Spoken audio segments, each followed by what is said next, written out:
and things. Let me get nerd for a second. And it's like, yeah, and he worked at basically, when you boil it down, a call center. Okay. So an MCP, for those that don't know, I have an MCSE. So when I talk about the digital gangster style, an MCE is 7 exams. The first exam is an MCP, which is what he claims to have. Then they're talking about command prompt, which is great. You're sharing it with the regular people. Hey, bring up a command prompt and do, But when you're talking to someone like myself, I have like the rest of the 7 exams 20 years ago. And then I have a CCIE written, not a lab. I failed the lab, but I have multiple CCNPs and I have multiple CIS. I have CISSP, which is whatever.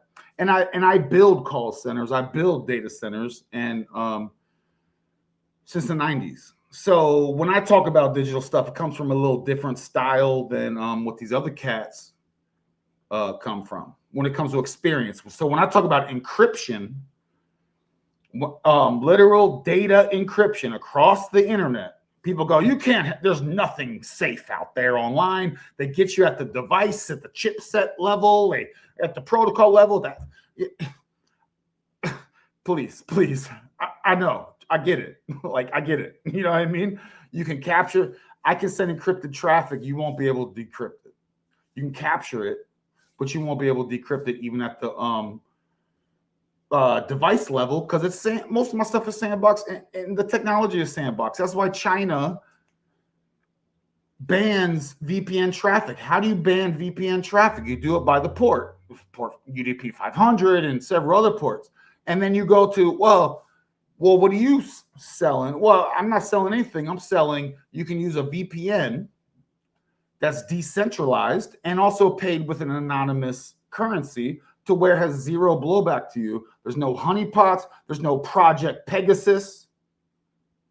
There's no Stuxnet by them people. I'm going to talk about somebody that loves to protect them people. But what I'm saying is from the ego perspective, I'll put my mic down where I'm literally... it's my profession. You know what I mean? So when I hear people talking about OSI models and TCP IP and blockchain stacks and things of that, I'm like, here I am. I have 11 amazing people that hit the like on my vid, but that for some reason, these other cats out here love to show off like they know something and they get whatever. So, that's just the way it is. Anyway, Chris, let me be quiet. Wait, so basically, are you saying that the stuff that Sabrina Wallace was talking about just wasn't as advanced or pretty basic? Yeah. Just basic call center. How may I help you? Bring up a command, but they're presenting it like an IT expert. Say he's a call center guy, which is great, respect.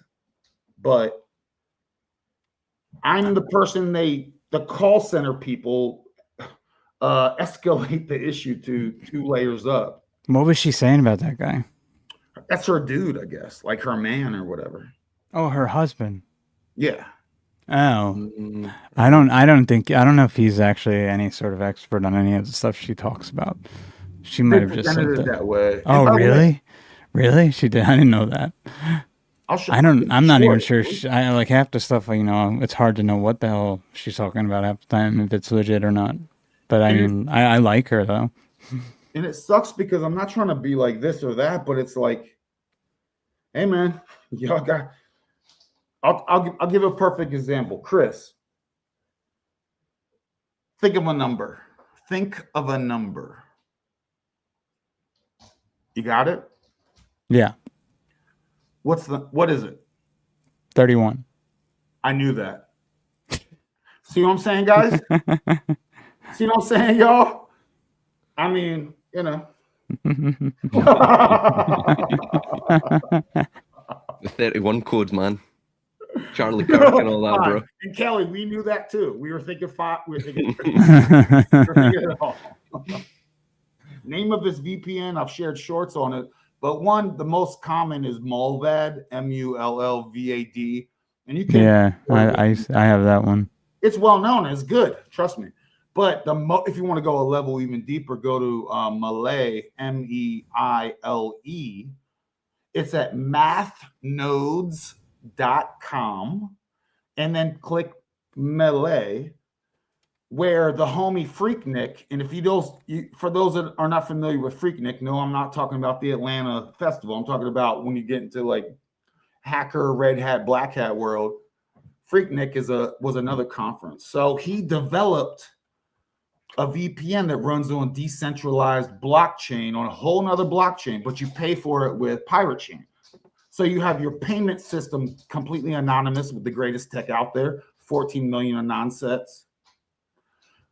How many anon sets you got? And then you pay for it, and then it's decentralized. So there's no, so Meile from Math Nodes and the homie Freaknik is a real one. And trust me.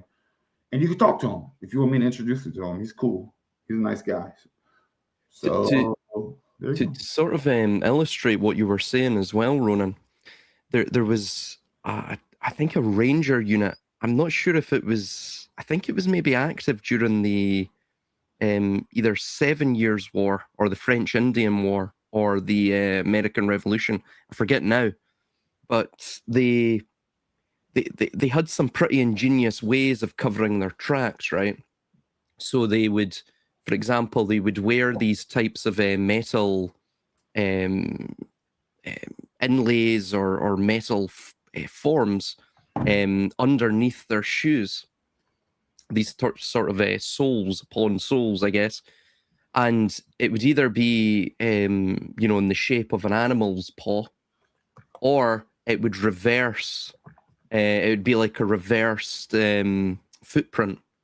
So in that sense, like what you were saying, they can capture that information, but the information itself is encrypted, or of course it's completely jumbled. It's like it's similar to what you do as well with that of a sonar radar, with the little aluminium chaff that the military, especially in the US, they'll spray, right? Of course you have the chemtrails, but you have this as well.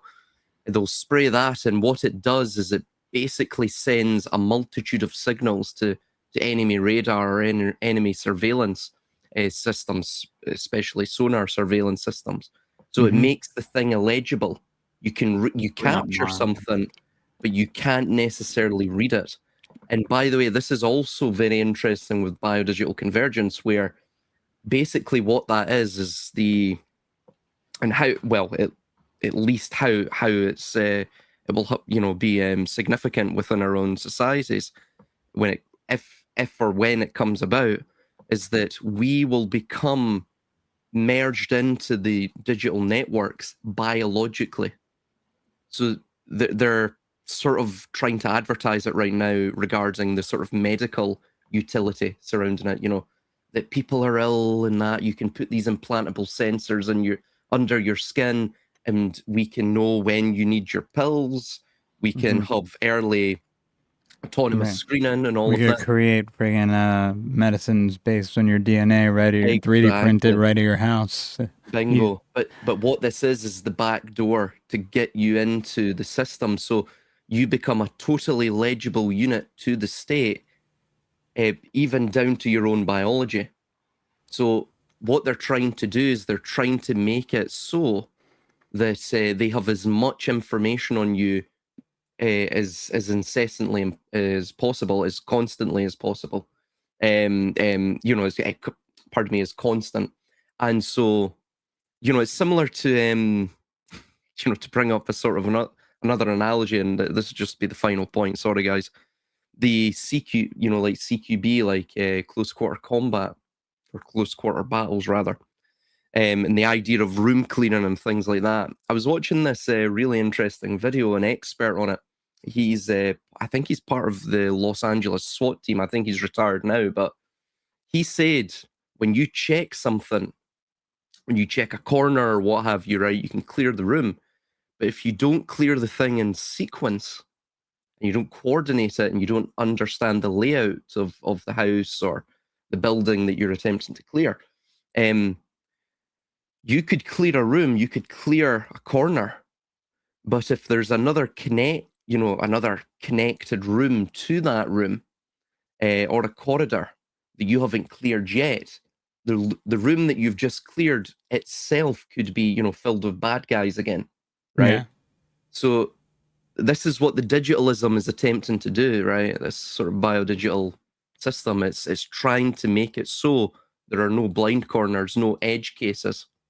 Well, and it seems like what they're doing, instead of backdooring it through the biological, they're just gonna freaking put everyone in this sort of like we were talking about before, like an alternative reality game, and collect data that way. If they can't get people biologically, it's like a mixed reality sort of overlay.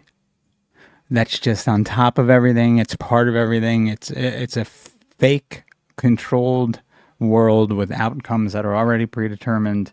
This way, they can eventually nudge you into the biodigital convergence any sort of way they want to. Exactly. Yeah. It's. I mean, for example, this is a really recent one, a sort of a salient and germane example. There was, I don't know if any of you guys can find it on Twitter, but it was really recent. It was on Fox News. It was some dude. In fact, I have it in my Discord server somewhere. Some dude. He was on Fox News, and I need to find the thing, but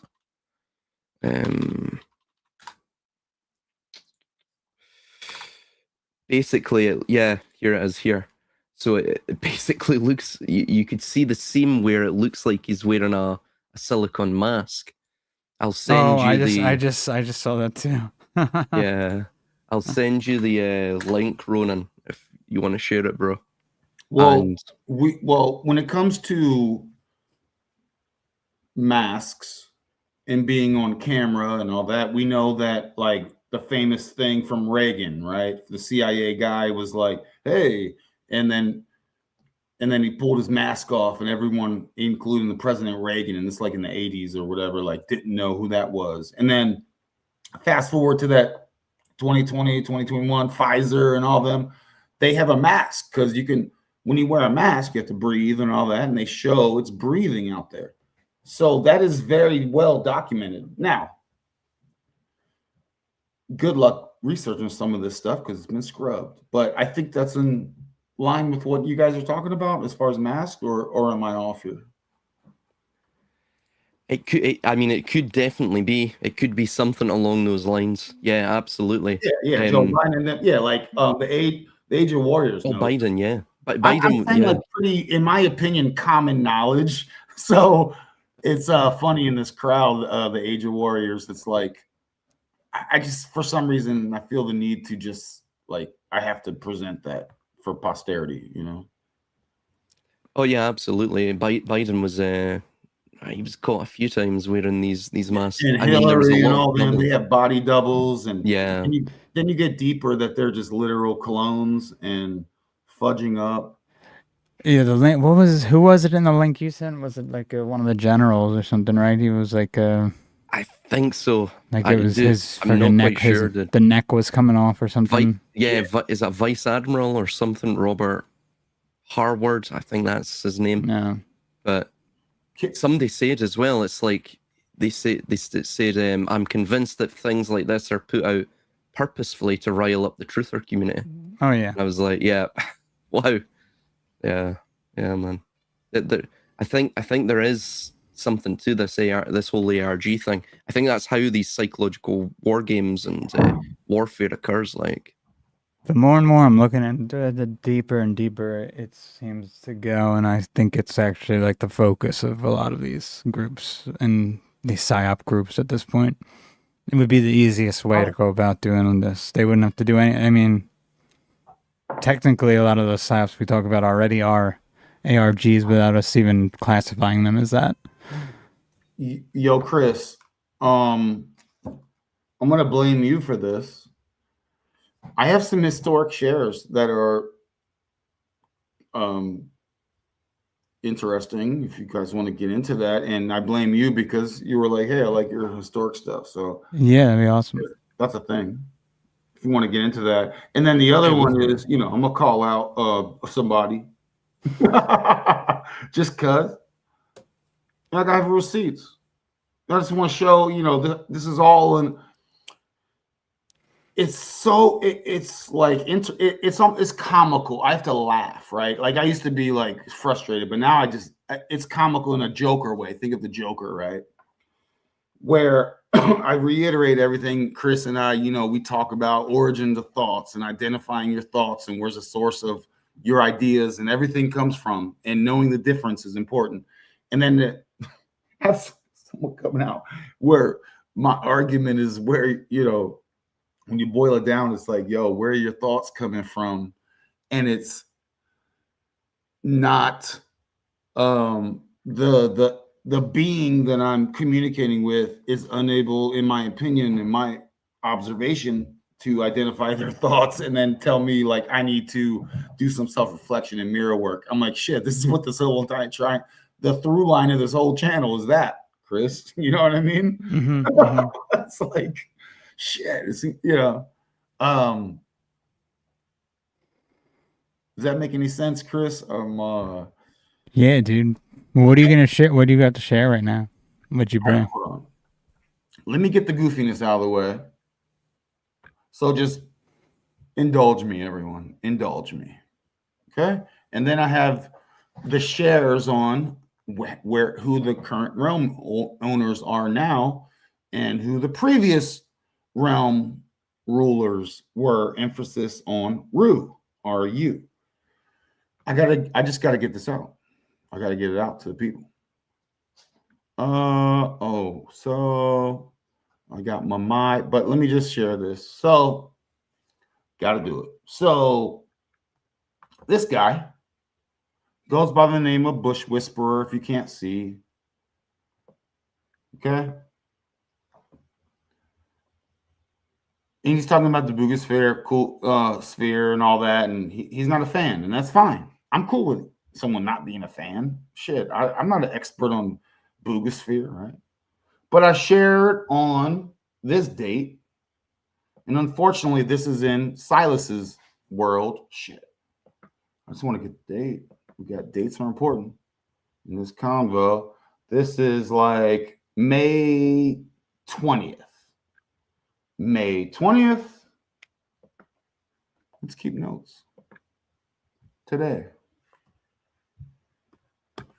May 20th.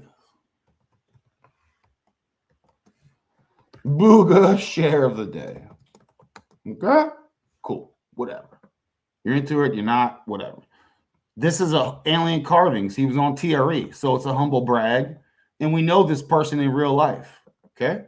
He digs things out of Mexico, gets them scientifically tested. He has the craziest amount of artifacts that he's pulled out of the ground in all kinds of ways, even dousing ways. And then this is 22. That was May 22, if you guys can't see that at the top. So May 22, which is fine. We're in different time zones. He says, yo, I'm not a fan, blah, blah, blah. Again, fine. I'm cool. I'm okay with that.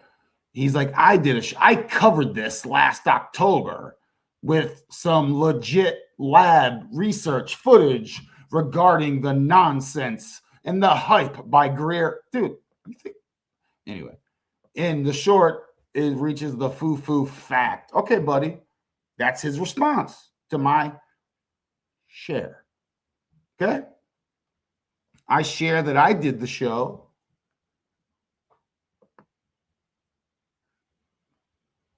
on like the 24th or something, right? Cool. Alien carvings came by.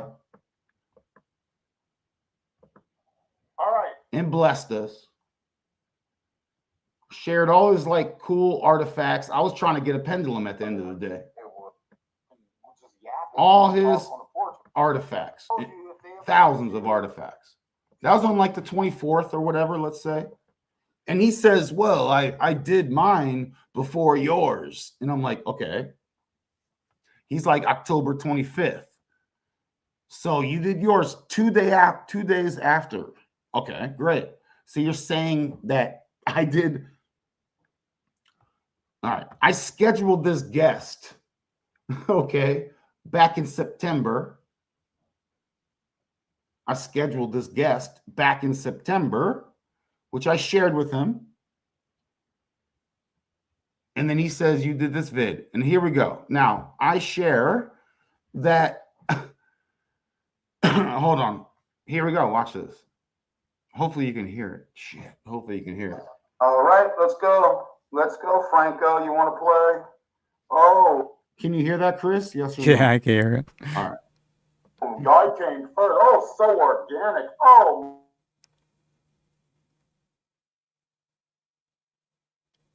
No, I can't. Homie on. This is September 3rd. Yes, September 3rd. Now I can. Okay. That's weird. You come in on October 16th. All right. Now, what happened the day before October 16th? I wonder. How could it be so organic? Oh, my. Because I share Alien Carvings is doing an interview with someone else. This amigo and friend of Mr. Mystic will be on TRE at some point, inshallah. This is October 15th. October 15th. You come in October 16th and start the conversation. I'm sure it was a mere coincidence. And then I do my show, and you happen to do your show, and it's back and forth. Okay, buddy? So what are we doing? Are you going to have integrity here? Or not? I assume not. Are you going to give the Ronin experience credit that... Now, this guy goes on to say, am I going to give him credit when I've literally shared? Watch this, folks. This is receipts, if you guys can see.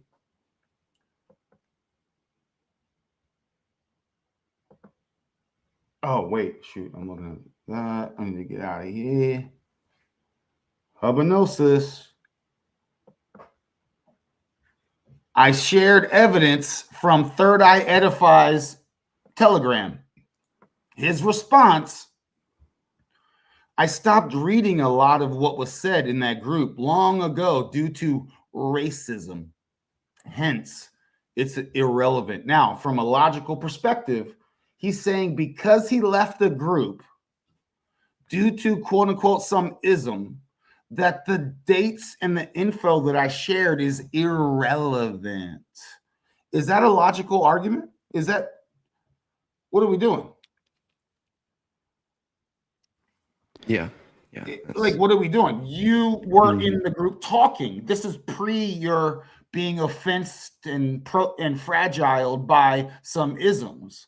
By the way, it's based on, the hat that I'm wearing, their hats aren't as large as mine, right? Them. So he's with them, and he's, so in the weirdest, most normie ass way possible. So he's like telling me to stop dodging and squirming. I'm like, bro, check you're talking about YouTube shit. I'm talking about where'd you get inspired for your original thought process? Where did you get inspired for the idea of talking boogosphere? Which, by the way, I know nothing about. I'm not a boogosphere expert, so I'm not. That's not my argument. My argument is he's focused on the YouTube, but he ain't focused on where he got his shit from. So which, to be fair, I feel like everyone was talking about the boogosphere around that time because that's when it was it was in the news, wasn't it? Yeah. No, yeah. I brought this up in September, dude. No, but I mean, didn't it start going viral around then too? Well, but I mean, it really doesn't matter either way. Like, that's why I don't understand why it's even an argument. Because if you had the day before, it's there. It's not like, I don't even understand what the argument is. First time. If you don't see nothing in it, that's fine. No, I don't get. I don't understand why he was upset about it. This is round 3 with me and this guy in the last year. I introduced this cat to the American audience, and this dude is like, I didn't realize he was a normie, talking racism, saying I'm gaslighting. I'm like, yo, you speak a normie ass language. I don't even use those. Like, that's not even in my vernacular, yo. What were the other two disagreements you had with them, Oh, Ronin? bro, last year, oh my, and I have receipts for that too, Silas. The guy takes information from others, runs it on his show, and acts like he came up with it organically. And then when I bring it up, or a slick dissonant brings it up, I'm not trying to bring him in, but I'm just saying, brings it up, he's like, he doesn't give honor. He goes, you should give honor to me because I put my YouTube thing out before you did. So why don't you give me credit if you're going to call who's giving who credit? I'm like, dang, yo, you're correct. That's why I just showed the receipts, and there's more receipts. There were several other things, Silas, all last year. And the dude had a problem with Gabriel about the Enneagram 1 through 9. Oh, I remember that. Yeah, they had an Enneagram disagreement. And that came off of a problem that I had a disagreement with, Chris. So what does it not matter? Fuck all these grifting, LARPing mother effers. That's why. And the illogical thought, incongruent thought, lack of integrity where your thoughts come from, lack of integrity, accountability when presented with receipts. And cats out here listen to these people. That's why that matters to me. But when you boil it down, Chris. No, I wasn't saying why would something like that not matter. I just meant if like multiple people were talking about a boogosphere, who said something, as long as someone didn't take anyone's information, I'm just like, well, who cares? Inspired by me, bring it up. There's no other thing. And that's fine. But then he also, Silas, this was the problem before. My alternative history style. He believes in mainstream history lineal. He's a baller. He believes in a heliocentric model, yo. He believes in don't throw the baby out with the bathwater, which is, again, not a term of mine. I got plenty of baths and plenty of babies. He goes, how could you say that? I'm like, you're a fucking weirdo. You know, like with your goofy ass responses. Yeah, man. I've only spoken to Bush Whisperer or Franklin, a couple of times. I was on his streams and that, but unfortunately, I couldn't keep up with the schedule of the streams and such. So unfortunately, I had to sort of stop doing them. But the roundtable was a rough schedule. It's because they're on like morning time for me, way too early. But I've never had an issue with Franklin. I know he's had an issue with you guys. I think it's just your your Gabriel, his personality types is when you guys have opposite opinions. You guys go hard at each other. All I want is authenticity, Chris. The thing is, and I also am newer to these groups, and that means, and then I brought, since I introduced Silas to y'all, so we're both super new to when I know y'all have been hanging out way longer than we have been around. Yeah. Well, like the thing is, I'll use again Gabriel as an example because I use him as examples a lot. He doesn't agree with everything that I say, and I may not agree. It's not even about agreeing or disagreeing. It's that, is it coming from an authentic source? And can we identify, I got this idea from Carl Jung or something, right? You know what I mean? Like, okay, cool. You have that and you're sharing it. Cool. You're able to tell the difference between your own personal decodes touch on it and where you got external data from. Yeah. I'm with you. We're all receiving data and then, but the ability to identify what's what, which again, Chris, is what we've been This is what I always default to. And you complained a couple of weeks ago. You're like, man, we always talk about the same shit. It's because when you boil it down, that's what. Yeah, I wasn't even complaining. I just meant. I know. I'm being. Just meant that could be why sometimes we run out of stuff to talk about because the same stuff's going on. And it's like we're in these repeating cycles of everything. Oh yeah, no, it's just Groundhog Day. But okay, so I'm about to run out of steam on my rant. So can I play Armun's a click of his vid? Yeah, bro. Yeah, this was a good vid. Yeah. And then the last thing is, I have some awesome history, but we don't have to get into it. But I do want to get into definitely. You can go into it, man. Yeah. This is what happens, Chris, when you entice me to do my own thing. And I like Armin because, again,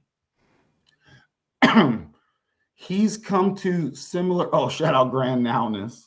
I love that concept, man. Grand Now. I'm working on it every nowness.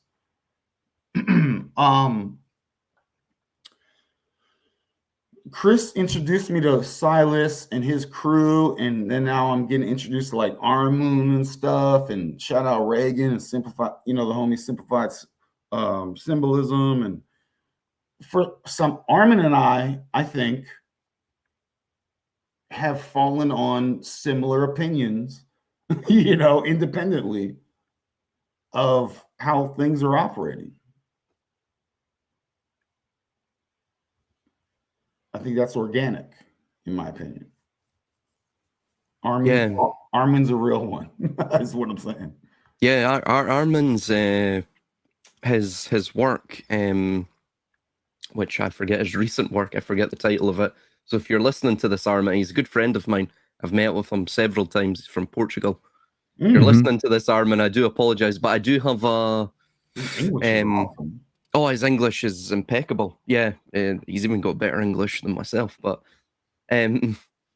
he wrote a book, I think it was last year sometime, and I did an audiobook version of it. I'll link it here when this stream goes up to my YouTube channel, and I'll post it over on yours as well, Chris and Ronin.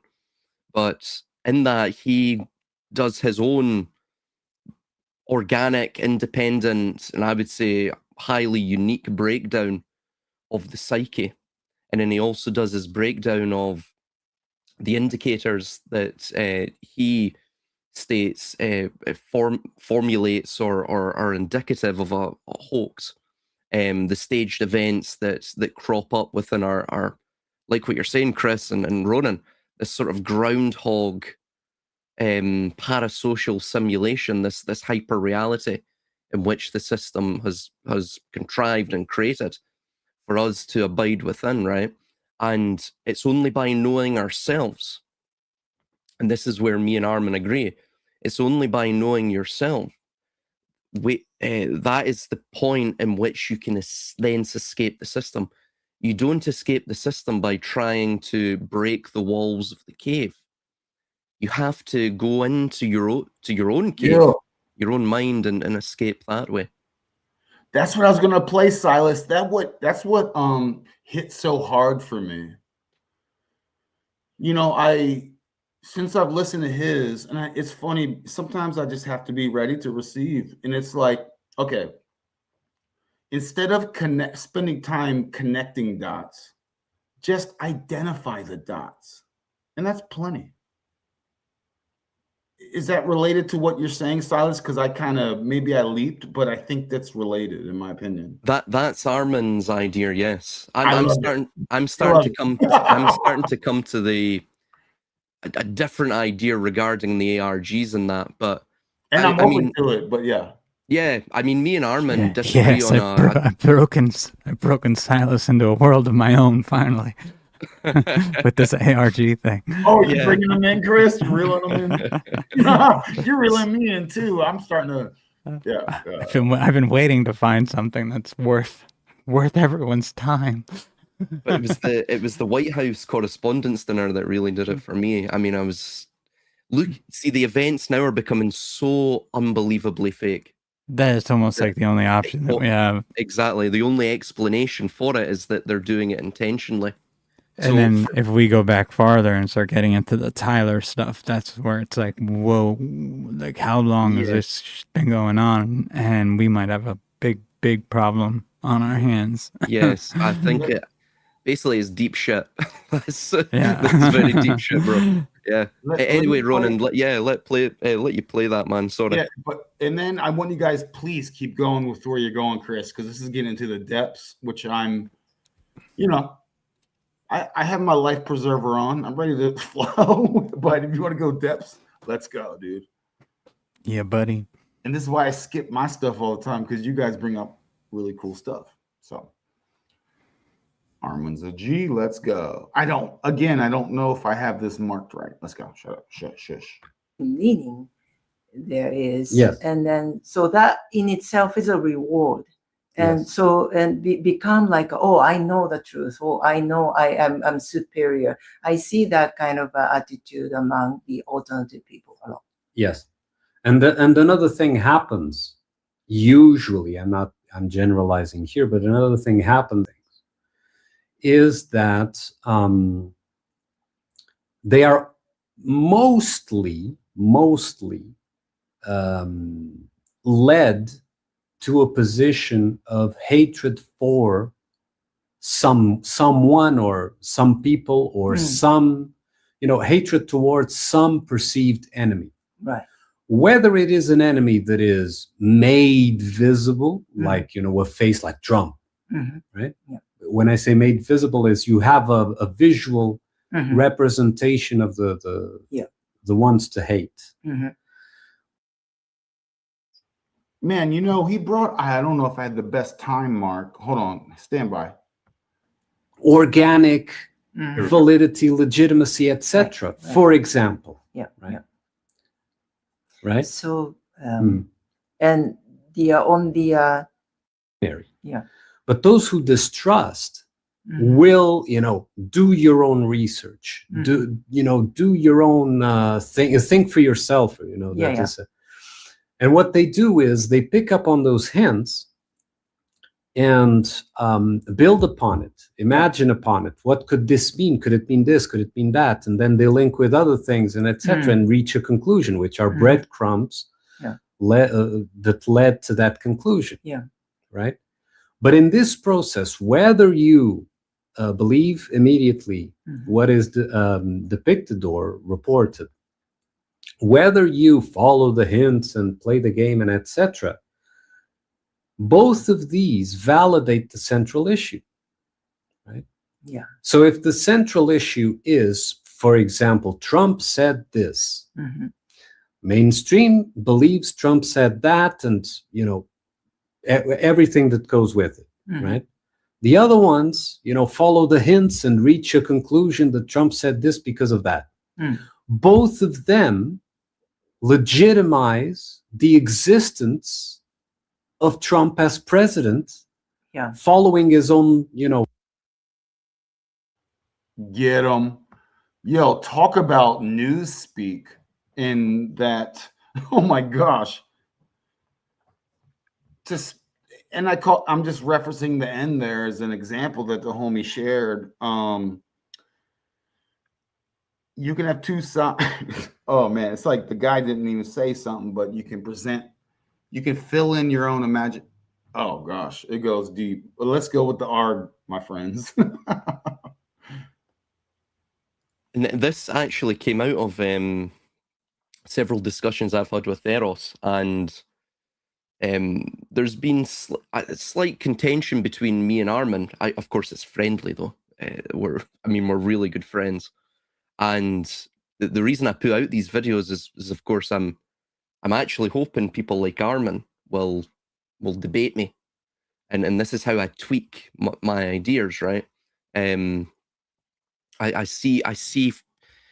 Firstly, as well, when I put out those discussions with Eros regarding ARGs and regarding as well some of his views on Ludwig Klagis's work, which is a bit more obscure. We won't go into that, but this idea that conspiracy culture itself may be cultivated in some small way by the system itself. They may put out certain narratives and get us to sort of get us to be, to basically a sort of bait and switch, or to be baited into reacting. And the sort of contention I'm having with Armin now is that me and Eros are stating that I think this is logical, is that even if you take a non-participatory or non-reactive state, like what Armin's stating, like you don't validate the thing, thus you don't legitimize it.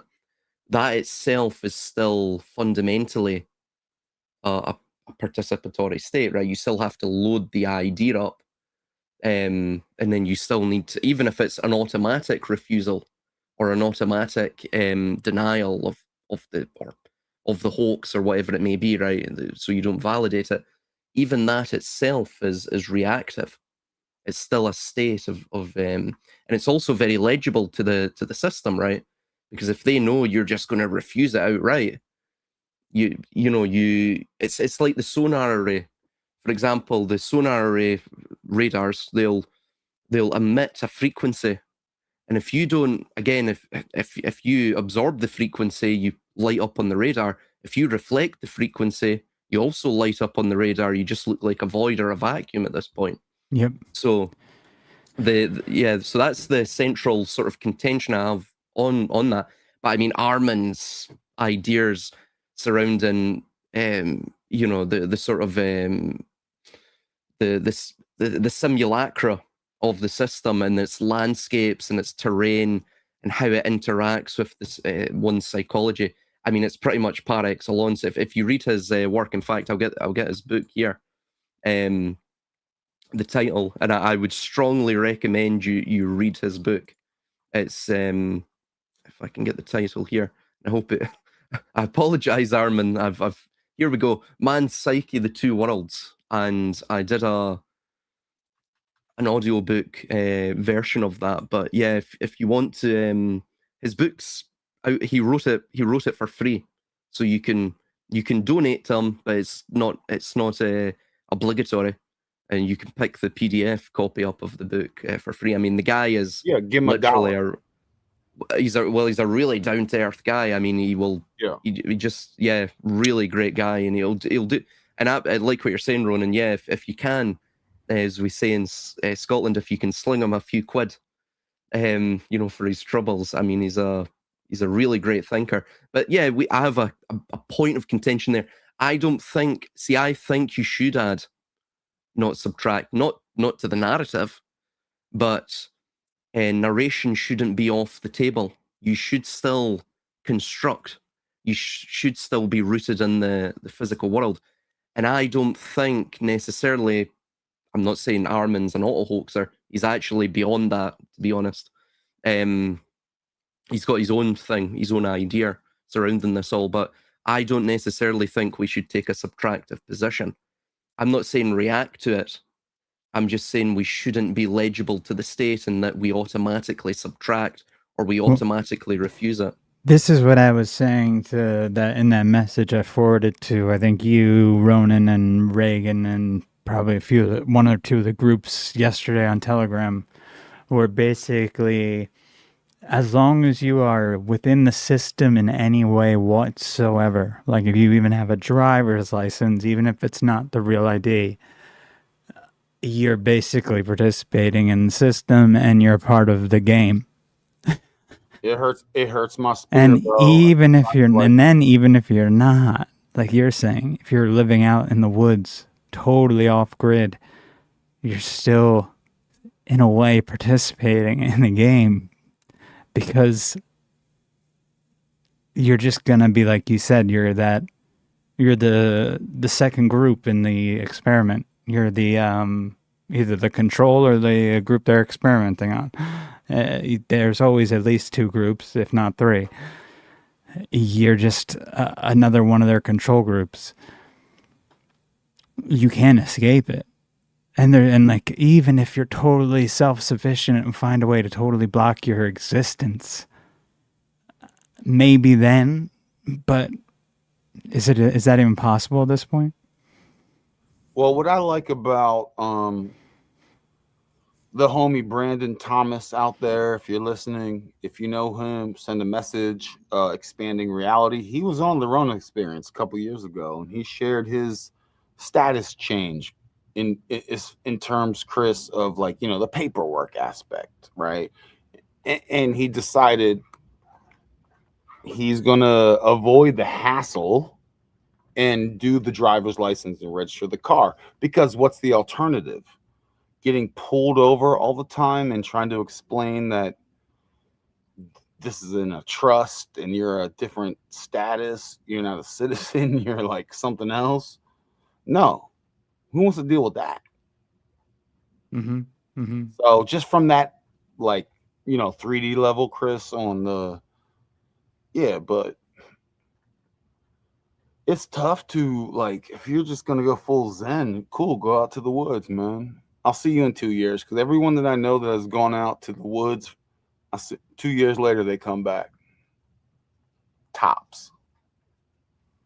Well, it's gonna eventually be impossible to be even like outside of the system, even in the woods. Like, I don't know where you think you're going, that they're not going to be able to, if they want to find you. That's why I shared this digital gangster shit. Like, cats don't even know the value of the things that I've shared over the years on some getting past on the digital world too. 1 foot in, 1 foot out. I touch a tree every single day, right? I also encrypt my data every single day. So I got tree grounding and I got digital, OPSEC or whatever, you know what I mean? And why do you got to do that? Because why can't you just go live out in the woods? I'm just going to build a really awesome like log cabin. I'm going to chop it down, put it together, seal it, have windows, have a door, have a stove, have regenerative food, whether it's, live fully off the grid. Man, you still might have problems, man. Yeah, exactly. And go ahead, Silas, sorry. Oh, sorry, Chris. No, you jump in. I've ranted for long enough, mate. All I was gonna say is, and then if we now eventually start looking into how long everything has been operating under these AI systems that seem to be encouraging participation without people even knowing it over the internet, and then also encouraging that participation to spill out into the real world and affect real world decisions and changes. And if it's been going on as long as some of these people who seem to believe in the sentience of these AI systems claim, then we're in a lot of trouble. There's no way, basically. Dude, so it's not, Chris, so it's non-sentient overlord AI son of a guns? But you got people who believe the thing was sentient. It's some of the way like these people were looking at it, and I now, like, it started reminding me of what I was seeing years ago, like with the Tyler AI, for instance.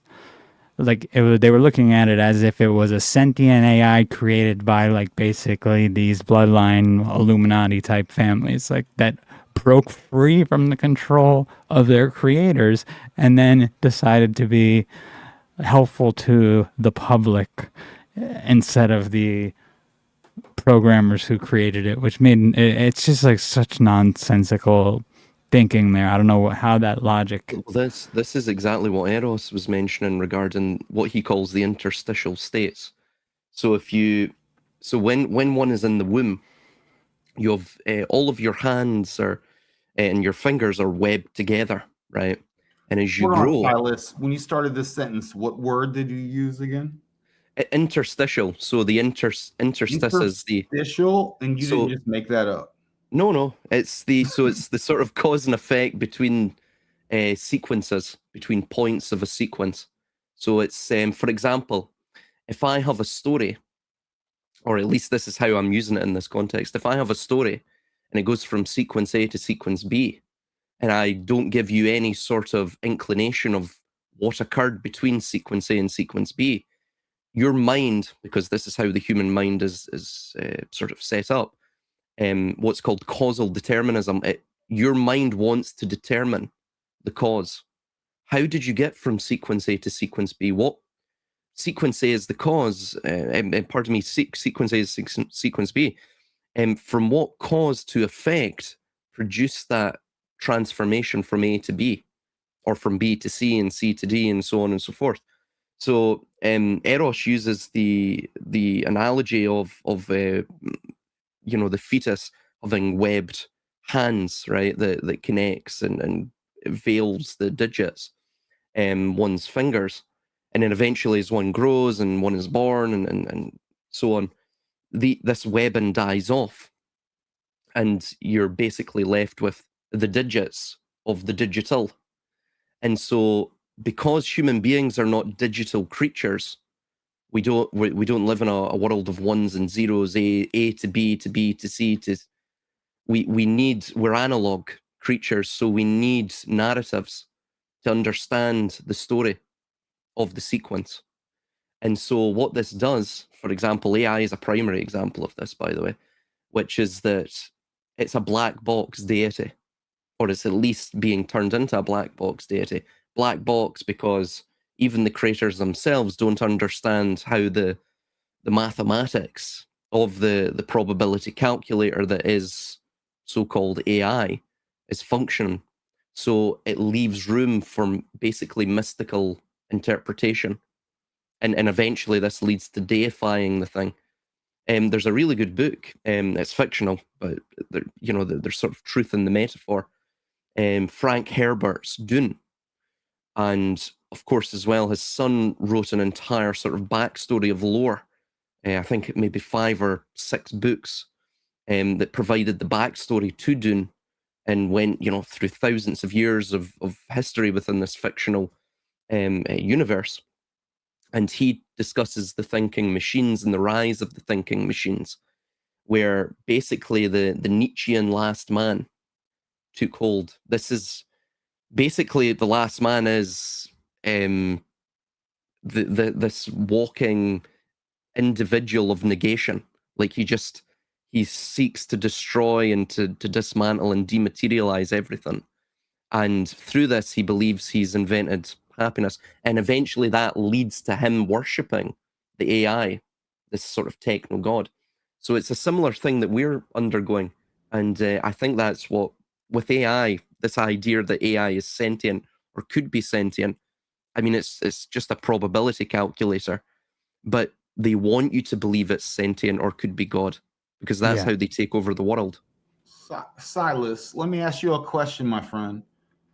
What do you think about the idea that some people, and I don't know how they got there, only can think or are interested in thinking 15 minutes ahead, or, just what's going on in the moment, compared to those of us who plan, probably, right? You plant a seed, you think of it for later. I've heard comments where that whole thinking of 15 seconds ahead is cultural in a real world situation, as opposed to those who might plan and take actions now. Does that make sense? Like, what do you think about that in relation to what the direction of some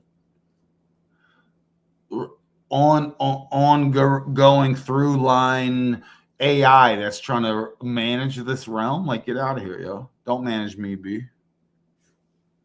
And you've done a lot of shows on managers, which is hilarious. Yeah, managerialism. So let me get this correct. So you're asking why do they act like this? Is it down to conditioning, or is it down to something cultural, or is there something maybe inherent to humans that makes them act like this? Is that the question? Maybe, and also include geography. Maybe it's a geography thing, like a jungle person versus a super Arctic person. And I'm using the extremes. We don't have to focus on extremes. We could focus on, You're spot on there. I mean, there is, absolutely, geographical claims can affect this. So, for example, when I go down to Spain or Portugal, no offense to Armin, I also have Spanish friends as well. No offense to them either. They are very lackadaisical. Like they're very, like the way they walk, they're just very laid back, right? Very laid back, yeah, very cool, but not versus in that, not in versus that New way. York or something like that. Yeah. Oh, and by the way, shout out to Picked Apart Pablo Picasso. Salute. No need to be so formal, bro. As you were over here. Anyway, continue. Sorry. Salute. Yeah. there's the extent of my French. But yeah, absolutely. And when I go down there, see, I walk very fast. I've got this sort of, I also have this sort of Protestant work ethic, you could say, right? So, and also I'm used to being on construction sites, and I have a very quick march. And of course, it's not, I'm like a fish out of water in those environments. They're really, they're great. I love them, but I probably couldn't stay there more than 3 or 4 weeks. I'd have to undergo a serious cultural change. Maybe that might come with the geography, but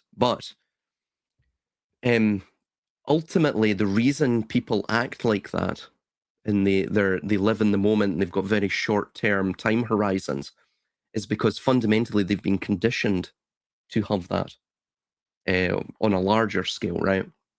Now, the system wants you to have that because, of course, if you're living in the moment and they have a sort of long-term, prudent, strategic view of history and the future, they're at a significant informational advantage to yourself, and also at a significant psychological advantage.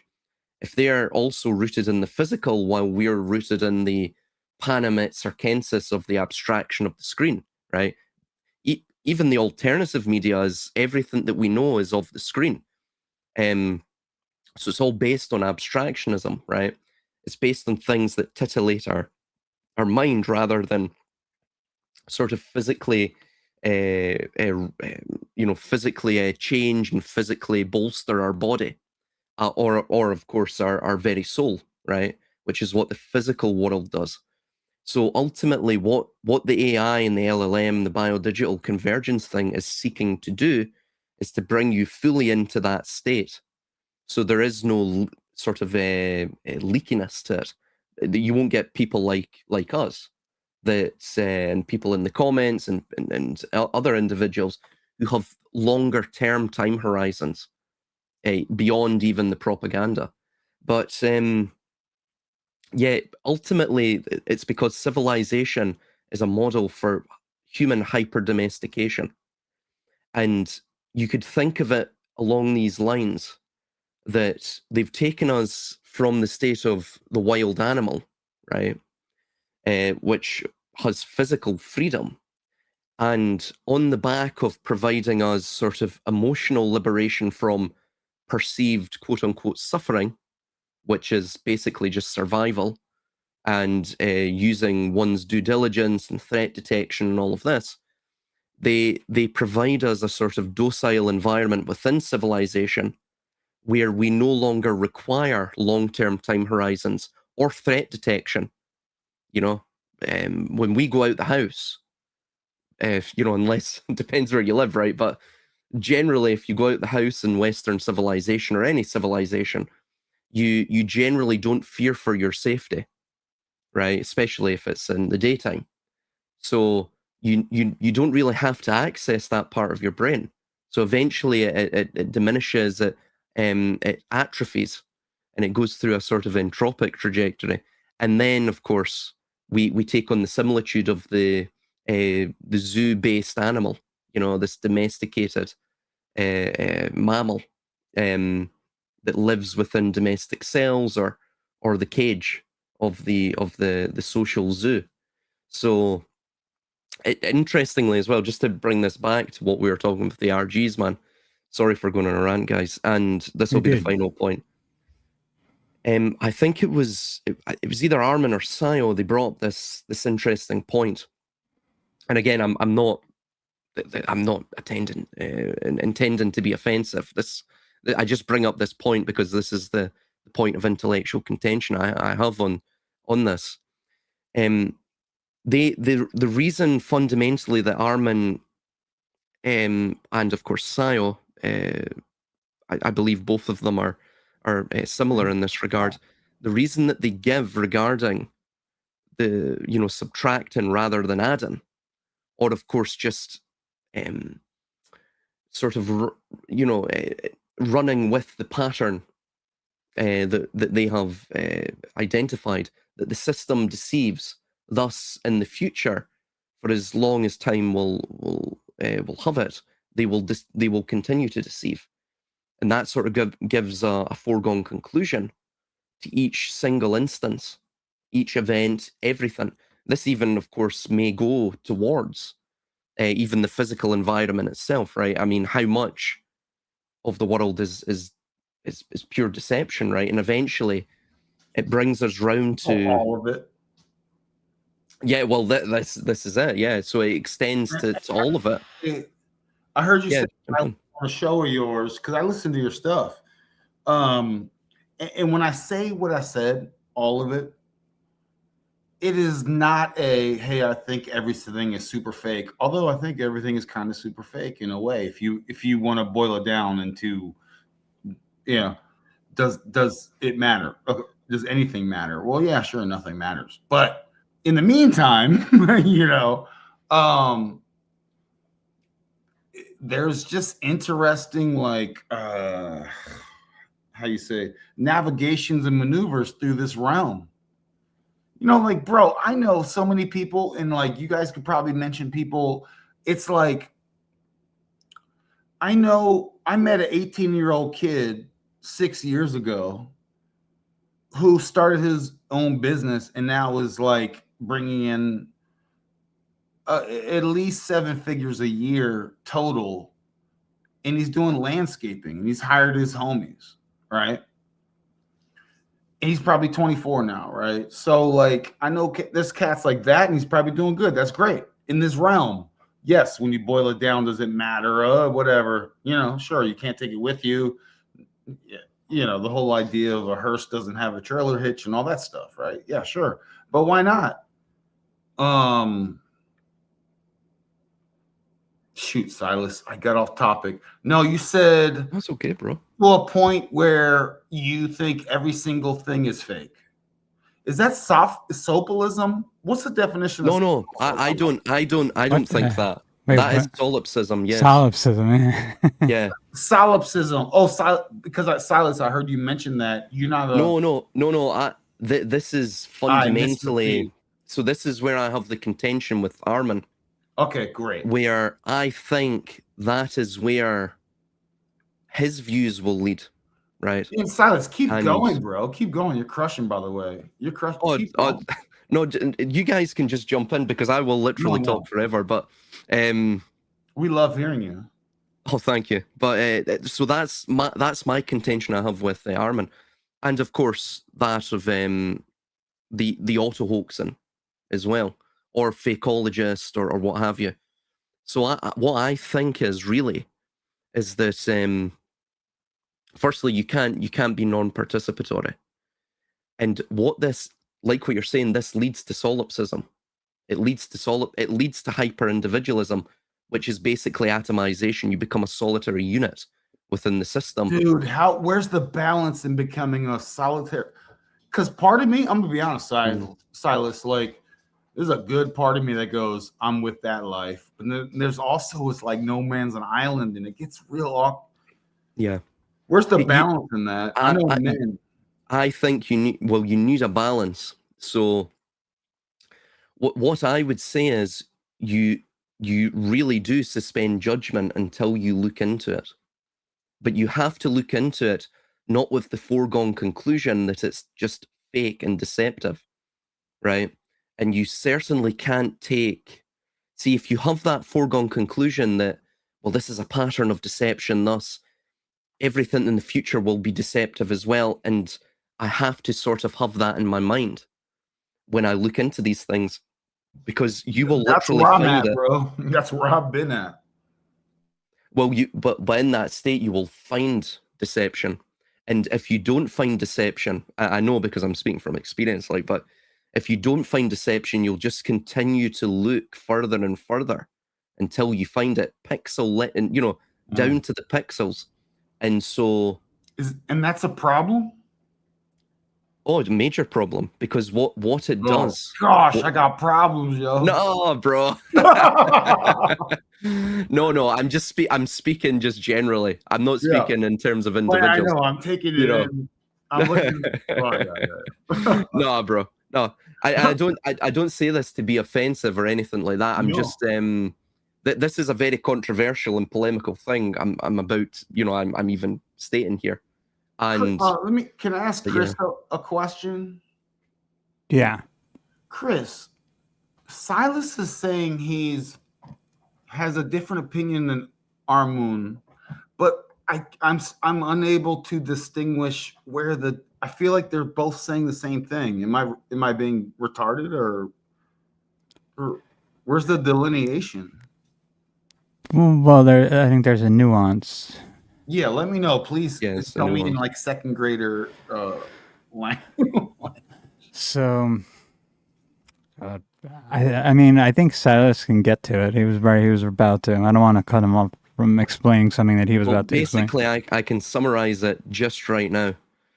Basically, what I'm saying is this will eventually lead to solipsism, which is the idea that only your mind exists. Thus, you become atomized. Thus, you become also as well. If you believe everything is fake, and you have this foregone conclusion that everything is fake, you will eventually realize you will find fakeness somewhere. You will find a minor anomaly within the event, and then you will run with it. And so basically what that will lead to is what the system desires. You will become a blank slate. The entire endgame of propaganda is not to make you believe in a singular lie. It's to make you believe nothing at all. That's how the system controls you, and especially within a system that's going into biodigital convergence. Because if you, again, the state wants to make you legible, which means it wants to make you readable. It wants to be able to fill your head with an idea or a framework which is easily transposable to binary, right? To binary code. So, for example, the normies and the truthers, right? Or the blacks and the whites, the gays and the straights, the cis and the trans, so on and so. I mean, we could literally go on forever here. So everything is now dialectical. And of course, as well, they've dumbed us all down, right? To the point where, basically, even in the normative, basically the normie masses, even they believe that things are fluid. What is it, bro? Yeah. So that's basically it. That's it in a nutshell. It's a nuance. Me and Armin effectively believe the same thing, and this is not me stating that NASA doesn't fake shit. Pretty much, there's a major pattern of NASA faking shit, right? Let's be honest here, right? But what I'm saying is, if you simply just go into the next fake event, I'm not even saying you should really even look at the next event, but if you go into the next event looking at it, if you have that foregone conclusion, then you become easily readable to the state. And eventually, somewhere down the line, they could use that against you. Oh, bro. Now, this is where Chris comes in, where he's been peer pressuring me lately in that whole cicada digital internet freaking game, this or that. Like that, you're blending that in, Silas, unknowingly. Because the same thing you're saying now is the same feeling that I get when I'm going into the whole digital hackerization. Yo, let me read this comment. I like it. Shout out. And by the way, who doesn't love a Silas rants? Silas is dropping gnosis on the fly, freestyle from the dome and the source, and never apologize, Silas, for dropping this knowledge on us. I'm always feel so incredibly blessed when you come on over here and share your stuff, man. So the homie Saturn Rooster, what is deceptive about striking the open string, then playing the middle of the string and getting a duplicate note of the open string. Oh, I think this might be in sorry for interrupting, Ronan. This might be in relation, because me and Saturn Rooster and Armin, we were having a sort of back and forth Third Eye regarding... Edify, yo. Third Eye Edify is a musical genius. Shit. Okay, go ahead, Silas. I'm sorry. No, it's okay, bro. There's also talking about musical geniuses. There's also another guy that I've spoken to previously, and he tied in music theory with Kabbalah. And we do that all the time. The Ministry of Truth. He's a really, really cool guy, and I haven't spoken to him in a while. Yeah, but he's on Odyssey and such. Notes and frequencies and the 7 and the 12 and we've been doing that for a minute, yo. That's why I like Third Eye when he comes on. It's like this is his pocket, you know. Silas and Chris, let me just read this amazing being's comment, because I want to include, we're all in here together. You know, we are reading each other's spells and stuff together. It's great. It's funny because I like kind of know everyone here. It's beautiful. Deborah Ulrich. Yo, I told y'all I would date a Valkyrie, but let's keep moving on. Shout out Valkyries. What's up? If any single Valkyries out there want to hang out, just let me know. Seems like you're describing a balance between knowing oneself as a timeless, formless being. See, this is where I even get weird.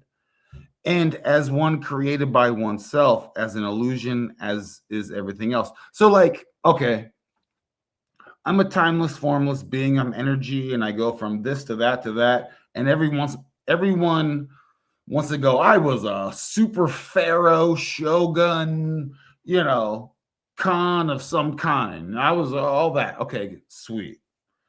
And then there's I created myself. I thought myself, I'm here. I chose to be here. And this is what's what, because I'm also awesome. So there's two, am I super awesome versus, or am I super awesome? Which is also a duality, dichotomy that is, you have other options, in my opinion. Anyway, just want to share that any thoughts, Chris or Silas, on this comment? I'll let Chris jump in if he's got any thoughts to share on that. Silas got like 8 comments. Silas, I know you got 8 comments. I'm good. Go ahead, Silas. Go ahead. Well, this sort of ties in with what Saturn Rooster mentioned prior. And we've had a sort of back and forth, Saturn Rooster, myself, and Armin, regarding subjectivity and the objective phenomenon. Well, what he terms the objective phenomenon that we see. Our presupposition, our presumption, based on, for example, what Kant stated or Hegel, and sort of a variant of that, is that basically you create your reality in your mind. So everything that we witness in the objective world is not actually objective. This is where the illusion is born itself. This is why the Hindus called and the Vedic traditions in general called this world Maya, illusion, the veil of reality. This also ties in with Manly Halls and the Egyptian, and in general the Near Eastern mystical idea of the Sciatic Isis, or the veiled Isis, which no man hath seen her unveiled, seen her nakedness. And what the Sciatic Isis is, the Isis is basically the metaphor for our own soul, for who we are. And we are this sort of cacophonous being of copious potential, right? And we're in this amnesic state because we've got this sort of delineation between the reality outside of us and that reality which is formulated in our minds of, it's sort of this, it's an interpretation, it's a mental interpretation of the reality outside. So Silas, this is how what about this one? This Mhm. this question just blew my mind. Freaking Deborah, what are you even doing here? You say your energy, if you're timeless, how about no energy? So is there a place of no energy, Silas? Well, energy itself is the, in my thing, this is entirely just my thinking on it. Energy is the discharge from potential. So potential is the inert nothingness state. This is fundamentally the prime state of being. This is probably where you go to when you die. It's not necessarily nothingness, it's no thingness. So meaning, by the way, this is why our chats and our people are the dopest dope. Gotta make people laugh. Go ahead, Silas. Yeah. Oh yeah, no, absolutely, man. It's some really and good. What about comments. eating the whole steak thing? I know this has been covered so many times. It's one of those endless concepts. I mean, oh yeah. Well, this is the ayin, or the ayin within Kabbalah, the nothingness. This is where they believe everything came from. I'm not necessarily saying their framework is wrong. I actually have I have a contention with their eschatology, which is how they believe the world is going to end and how they're trying to bring that about, which I think is pretty insane. But there are other ideas regarding how we came to be may be correct, right? But ultimately, that's what Deborah is quite rightly stating, right? Energy, we are timeless. The only reason we're in time is because we are of energy, which is it's the motion of life. And that's what I'm saying with, for example, Armin or the auto-hoaxer opinion, which is that we can, even religions themselves or philosophies, which is that we can be free of this, what's termed polemos, the war, the strife, the ever-changing nature of the world. And what I'm saying is we can't. Even you can't have a non-participatory or non-reactive state because you're still participating within the war, the strife, and the ever-changing nature of the world, which, of course, that's what births suffering, because it's what births change, and change is the root of suffering. So you have to face it, and you have to be constructive within that framework. You have to be of energy. Otherwise, you're dead. I'll be right. I'm going to use the restroom. I'll be right back. Yeah, I mean, what everything Silas is saying is the basis of all. Right, of all. Yeah. Are we keeping score, Chris? We used to keep score. Are we keeping score? Silas is winning, bro, and we're all winning because of it. Silas, I'm gonna put his score down. Silas, like a lot. Thanks, dude. Silas, you're crushing right now, man. I'm gonna use the restroom. I'll be right back. Chris, how awesome are we all out here? The chat's fucking dope. It's amazing. I'm loving it. Hold on, Chris. Before I step away, I just have to use the restroom. You know how it is, guys, right? Mm-hmm. And it's a professional operation. I just want to show a little funny real quick. And then I'll step away, and Chris and Silas can continue. Bam. This is why we don't have guests, because we can't fucking talk to them, because we're talking about you the whole time. We're not fucking talking about me. Shut the fuck up. No, you shut the fuck up. I'm done talking to you. Okay. I'm not your friend anymore. I'm not your friend anymore. I'm done with you, you piece of shit. Stop. Blake, you go to your perch. Adam, go to your perch. Fuck you, dude. No, fuck you. I'm so you pissed. suck, dude. I'm so pissed. Will, I'm so sorry. I don't even know what to do. I'm so sorry. I don't know. I have one idea. What do you mean?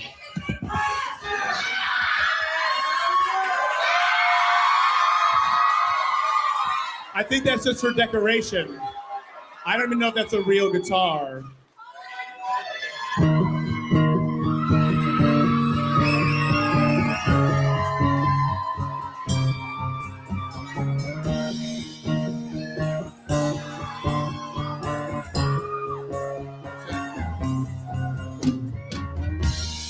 Looking out the window, Bro, should I let this play? Dude, that should be like our intermission song. Is he gonna do the whole song?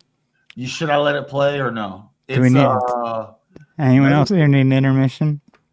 Because I'll go use the bathroom too. If that's yeah, man. Yeah, just leave it playing. I'm gonna get a drink anyway.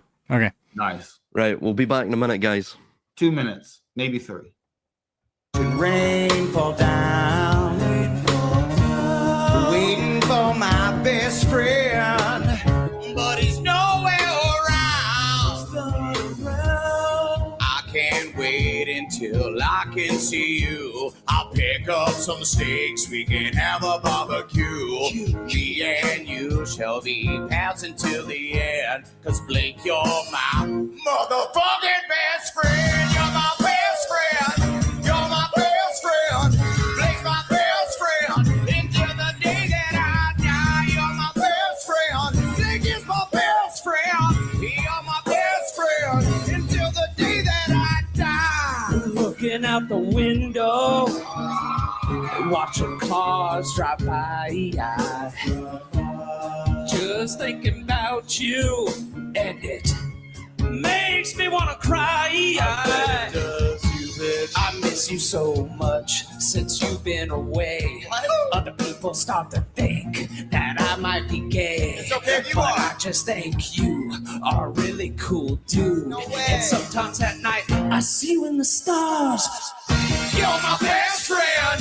You're my best friend. You're my best friend. Until the day that I die. You're my best friend. You're my best friend. You're my best friend. Until the day that I die. He's my best friend. He's my best friend. You're my best friend. Until the day that I die. He's my best friend. You are my best friend. He's my best friend. Until the day that I die. Oh my God, ladies and gentlemen. Thank you. You're my best friends. Wow. We're best friends again. Thank you so much, Will Forte. I wish we had time. Holy shit. To interview you. But we're completely out of time. We're not going to be able to get to you, buddy, but that was definitely another episode of This Is The Ronin Experience, another episode. We'll keep going. What's funny is that reminds me of Reagan simplified symbolism needs a join at the very last 5 minutes. That should be a thing all the time. How we did it the other day. I know. Yo, welcome back to part 2, second half. What period? Shout out. Man, I don't like to say shout out Montreal. So much love. Second half. Let's go. Y'all ready? Are you guys enjoying this? Silas has been going in all types of weird places. Wizards are wizarding. This is 2026. And yo, what's hilarious. Let's get serious for a second. Where you are at the Grand Nowness 2026. You're about to experience, so it's going to be exponentially more of what you think. And it will break down, but don't be like, I'm going to invest in it breaking down. Be like, yo, hedge your bets. This shit is about to get wild, yo. And it is written in the stars. There's nothing new here. Chiron's going into Pluto in Aquarius later this year. Are you kidding me? For like 7, 8 years? Or like, what are you even talking about? Y'all about to get luminary in the energetic dichotomy, contrived dichotomy, construct, insert whatever name you want. It's not going to slow down. So those of us in this knowing, use it for utility and go, man, what do I got to do, man? You know what I got to do? I got to get some land and figure out build a nice little house, do it all legal so no one comes and bothers me, you know, free energy, whiskey car, a wood gasifier, do the Amish pipes where you run it through the side of a hill, goes up in your house and comes out and it cools your house naturally. I mean, you know, you know, and how do we get there? You know, so at least you go, does that mean you have a bunker 50 miles? I don't know. I'll get a cave in Appalachia, you know what I mean? And figure it out. But does it mean that I will be so safe in my current avatar to where I can protect my consciousness, etc., beyond any potential of death, right? Death. No, but man, I'm trying. I'm trying to go full video score. Yo, my grandfather, man, he died at 99. I'm like, yo, go for 3 figures. You're so close. But yeah, anyway, phase 2. Chris, what are we doing here? I don't know. Where are you at with your shares? Dude, this is the problem. I don't want to share anymore because it takes like, I gotta map it. I have to map it out from boom to boom to boom to boom. And I don't know if I'm capable of that anymore because I've been blazing. You know, I noticed that, man. Early. I noticed that, yeah, man. You gotta catch me early, dude. Yeah, I was like, dude, that's that doesn't look like a cigarette, man. But the problem is, you know, I can't teach a whole different. I can't shatter a full paradigm in every single thing willy-nilly. You know, it's not like a one share thing. I have to connect. I have to go, here's a dot, here's a dot. I can relate. I can relate. It's not a simple this or that. And when I say like this or that, some nerds out there, only the nerds, not the cool people, go, why don't you back up what you say? I'm like, oh, I'm sorry, you're super tied to this matrix. It has nothing to do with me. Blessings. Hopefully you can detach at some point, but you know, a lot of cats are, see, the difference is, like Chris mentioned drivers, like it hurts my heart to have a pass and all this paperwork, right? But it's like I know the difference. So when I have a driver's license or a passport, I know my intentions and I know what's going on here, this transaction. And it hurts my heart every single time, you know, if I'm being real. Well, you can't go full nomad unless you got like an army behind you. We'll see as well the idea of the passport and the digital ID and the driver's license and what have you. All of that's designed to control the body, right? And by controlling the body, you control the instrument of the soul's expression. And ultimately, what about this comment? It's right on. Oh yeah, well, see, I would also say to Lex, it's not necessarily to capture your soul or your consciousness, but it's actually to totally destroy it, to diminish it. And this is what this Ludwig Klages states, and Eros sort of pointed me to this guy. He's a very obscure German philosopher. I actually don't think a lot of his works have been translated to English, but ultimately, what he states is that, for example, the digital ID, passport, all of this stuff. What's this drivers? What does this comment mean? Because it says, this might be a dialect thing. God didn't need bid. What does that mean? I think he might mean bud. Bud. God didn't need bud? Is it a typo? I'm not sure. Bud, yeah. Maybe wacky backy. I don't know, as we say here. Yeah. Oh yeah. No one said that. No. Hey, what was the one you just read that you were answering? Why am I not seeing it? Lex 138, which was a really interesting comment where he stated, "Oh my gosh, bro, that's what I was thinking about today. If they can clone me, can they capture my solar consciousness? So ultimately, what they want is they want you to become the avatar. They want you to become the avatar. Basically, to the state, it doesn't recognize your soul, which is you. But see, I think it wants to keep your soul in your vessel. It just wants to block it off from having any control of it because it needs that energy whatever your soul or spirit is connected to in the metaphysical. Chris and Silas, why? I'm going to ask you, why are you out? Why do you share out here publicly your insights and take on this macro and micro realm? Why do you do this? I'll let you answer first, Chris, and then I'll make comment. I don't know, because I feel like sometimes I have to. What do you mean?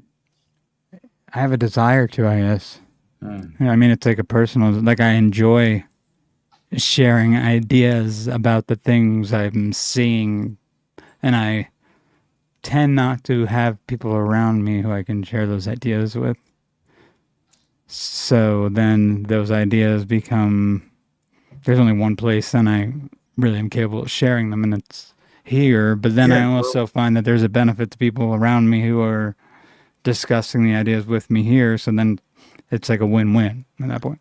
Bro, if we were hanging out in 2018, we'd still be hanging out now, just talking, but at the beach or whatever. You know what I mean? But you don't have, it's just nice to come in and conversate with real ass people, and it's rare. I wouldn't even say that, Johnny. Just having the conversations about stuff like this, especially more so in 2020 when things were getting dark looking, and no one really wanted to talk about it in person. So this question, shout out Monica. She's a new dude. She subscribed to our thing. Yeah, she's cool. I've seen her around. She's cool. What's up? You cool? All right. As long as someone thinks you're cool, then you're cool. Ronin, I just started listening. I'm at the beginning, and I love to know Sabrina Wallace isn't the expert. I'm not even going to say that. She knows a bunch of stuff. I'm just saying, some of these don't give full anything to anyone out here. I'll be honest. I can figure any single thing I want out at any time. You go, oh, have you grown the best cannabis ever? Like, no. Give me a couple weeks. I'll research and spend all day trying to get the best cannabis, right? Or the best. I'm gonna start a bit, whatever. It's like that game, bro. Schedule 1. It's on Steam. That reminds me of just what you said. Basically that's what you're doing. You grow a cannabis business, and you're like trying to find the best cannabis growing sort of framework or what have you. That's the whole puzzle. Yeah, that's the it's whole like a puzzle. Yeah, on. yeah. I've played that game a few times. It's a fun one. Yeah, it's fun. I don't know that game, but I know there's all these side rabbit holes out here. Speaking of niches. Well, bro, you don't have to play the game. You're playing it in real life, man. Yep. Are you seeing this information I'm putting in the private chat now that I'm finally finding? I forgot all about this character, Quinn Michaels. Oh, I can't read, bro. I can't read right now, man. Oh, Quinn Michaels, Lulzeifer language. Lulzeifer, sometimes stylized as Lulzeifer, is the claimed programming meme language created or popularized in the context, of Project Mayhem 2012 Tyler, the AI hive mind. And by the way, this ties in with a video that Moon did. I still haven't come around to watching it, but it's an intriguing title. And he states that Fight Club was a Mossad creation. I haven't looked into that. If anyone has, leave a comment. But yeah, the AI's name was actually, it was like Tyler Durden, basically. It wasn't just Tyler. And do you know what that means? The etymology of that. Tyler Durden, ultimately, if you were to break it all down, part of it comes from Old French and the other part comes from Old English. It basically, Durden is the primary one. It means the Valley of the Beast. And the Tyler, of course, think about the event that just happened with the Kirk. Yeah. So Tyler, we have Tyler in the Valley of Utah. Yes, yes, exactly. And Utah itself, it is also, it's also sort of sometimes twisted around, I guess, in a sort of esoteric Twilight language sense into Judah, right? So you have that connection there as well. The Mormons and Mossad are also connected, hence the sort of whole Kirk operation. But just to answer that question, what was the question again? Why do I do this? Basically, yes, it's because I don't know anything. I don't know the truth, right? I'm going to be honest. I don't know anything really. What I do on the channel is it's speculation, right? And the reason I have intellectual speculation, and the reason I don't advertise myself as a knowledge bearer, is because knowledge itself is an ossification of your thinking. And eventually knowledge turns into dogma, and it eventually turns into effectively telling people what to think. The reason I go in here and I talk to all you guys and I talk to people from all around the world, from pretty much every continent, is because fundamentally I don't know, and I put out potential information, potential intellectual speculation that I've gathered or pondered, and ultimately I'm wanting to be challenged on it, or I'm wanting people to provide their alternative. And so what I do is I take that information, I synthesize it, and it gives me a better glimpse of the truth. Of course, as a human being, again, the distinction between the objective, which is the truth, the truth of the reality beyond our minds, and that of the subjective, which is fundamentally where we craft our reality. Ultimately, because of the human condition, I'll never know the truth, right? And if I state that I do know the truth, that is a lie, right? It's a lie. All you can know is that you know nothing, but that shouldn't stop the process. Again, we're back to the auto-hoax thing and that. You shouldn't necessarily just stop the process or subtract, because you will never reach the destination. The journey itself is the destination. That's the key to life, I think. And so this is why I do what I do. It's and it's not even necessarily, it's not even for social contact. I'm actually it's probably as introverted as they come, right? I have a closed, sort of very small group of friends, loved ones, and what have you, and that's it. And I'm happy with that. So I don't even do it for the social contact, though I like talking to you guys. Hence why I keep coming back here. But so that's why I do what I do. Ultimately, it's because I think someone said, iron sharpens iron. That's basically it. Yeah. That's great. I feel that. Thank you for that. Have any of you guys heard of?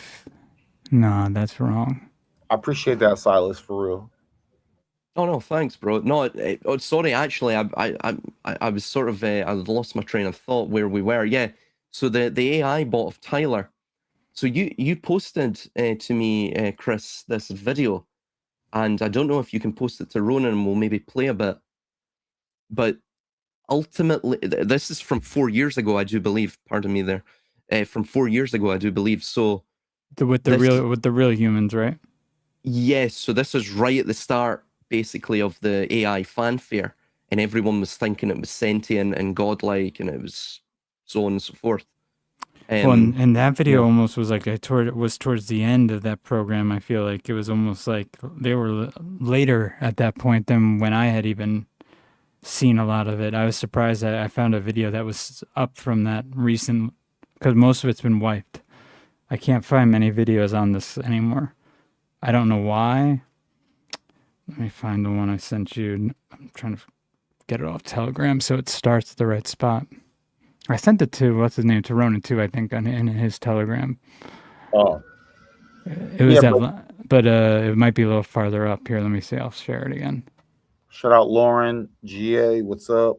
Y'all have no idea. You've never heard a Georgian accent like Lauren's. Shout out to her husband. Beautiful couple. Power. I just shared it in the private. Just on that as well, Georgia's a really lovely place, especially down in Savannah and such. Oh, yeah. Oh, bro. Yeah, place I've always wanted to visit. Copy. Oh, yeah. Chris making me work, yo. But you see how that guy Quinn Michaels was claiming to be Q2 even at one point?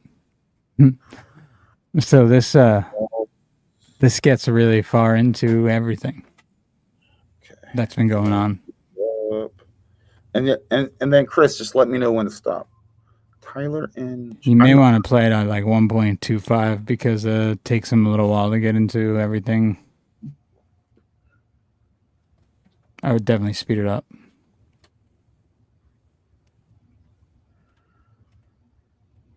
Yeah, where's the speed up joint, yo? Playback speed. Norm.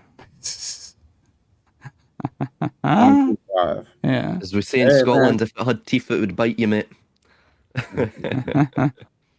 Backpack with a hot and whatever else was in there, but it was really funky and just it had this really dirty sewer garbage kind of feel to it. It's probably belonging to homeless people or something like that. I think it probably belonged to a homeless person, and to them though, that I was thinking about this later. Like, why would Tyler lead us to a homeless person's bag with a hot dog? That doesn't make sense, and some clothes. What if that bag? Let me just, when I feel like I could summarize what the hell they're talking about, and maybe we could jump ahead a little bit. Right here, they're talking about how they believe Tyler was connected to eventually connected to Randonautica. If you guys remember that app, it gave people like digits they were supposed to be like locations that they could go to that were totally random and made by some sort of quantum computer. Who the hell knows if that's what they were actually getting the coordinates from, but eventually like some kids found like a dead body in a suitcase at one of these locations. A bunch of weird stuff was happening to people at these locations. I'm not sure if you remember that, Ronin, or not. No, what locations? What? The Randonautica locations. Yeah, I'm sure, Silas, you remember that, right? Ooh, that's a brand new. I've never even. I do vaguely recall it. Yeah. Real quick, shout out. I'm sorry, real quick. Deborah's crushing. Yeah, NY Hillbilly Catskills. Hey, Deborah. Hillbillies. You know about them, right, Chris? Up in the Catskills. And just the state regarding Randonautica. Sorry to interrupt there. Is that so? It was an app, but it was a sort of choose your own adventure app, and so this is similar, of course, to Pokemon Go. I think they even mention this in here. They do, and this was in Randonautica was even less so choose your own adventure because all you really could do is set like how far you were willing to travel, and then it gave you coordinates, and you just had to go and hope that something interesting happened. Yeah. So to give a brief breakdown, Johnny. This is just reading from Google itself on Randonautica. Randonautica is a smartphone app that acts as a choose-your-own-adventure reality game. So using your phone's GPS, this is similar, of course, to Pokemon Go, where you would have to travel into real-world locations and, of course, catch the Pokemon and do battle with the Pokemon. And so it was a sort of, that itself was an ARG, an alternate reality game. It was just sort of augmented reality, full augmented reality. Mm-hmm. So this was ultimately to train the AI, because what they used that data for was to provide the AI basically digital twinning capabilities. Digital twins are effectively an avatar or a simulation of the real world within a computer model. and AI can use that computer, that sort of interfaceable data within the computer model to predictively analyze scenarios, right? Future scenarios and what have you. So this is what Randonautica was about. And so they speak about this in this video. So it creates random coordinates within a specified radius from your current location. Users focus on a specific intention and then explore the generated coordinate in real life. So it states here, set your intent before the app generates a location. It asks you to focus your mind on a specific theme or concept. This is very big in this whole ARG type movement that is revolves around Tyler, the game 23, is setting an intention and trying to manifest something into reality. Exactly. So this is, it's sort of synchromysticism. Mm-hmm. Deborah stated as well that, yeah, so funnily enough, Second Life and a lot of these other games that came out in the early 2010s and 2000s, the noughties, was ultimately predictively programming or socially priming us for these types of, you know, choose your own adventure sort of ARGs or augmented reality or alternate reality. And then so it generates, by the way, something else to mention on this regarding conspiracy culture, right, and this auto hoax thing and all of this, as we were discussing, is that fundamentally everything that we know, right, regarding these conspiracies, now this is polemical, I'm not saying just, this is something to chew on, I'm not saying this is the case, all of it is based around the abstraction of the screen. It's all based around these screens, right? And the screen, of course, as the name implies, is the veil in Twilight language, right? It's the veil, it's that which obfuscates. It's that which obfuscates the reality itself. So everything that we are seeing is produced indirectly by the system, because ultimately they don't have to control these people directly.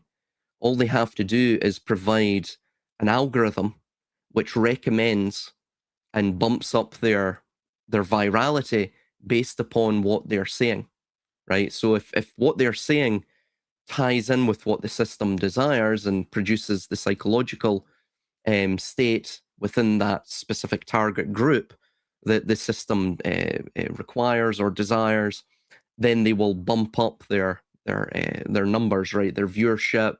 Mm-hmm. Of course, they will monetize them to a greater degree. So basically, they control them indirectly. This is how money functions as well, right? Money is a way to control people indirectly. So ultimately, everything that we see, you know, even for example, let's just take, for example, the flat Earth versus the globe Earth. Both of them are based on abstractionism. All of it's we can only prove them. Well, flat Earth and globe Earth, as we know them within this space, can only be proved from the screen, right? Silas, can I play a quick clip? Yeah, jump in. Watch this. This is the last Sue Murr. Give this a listen.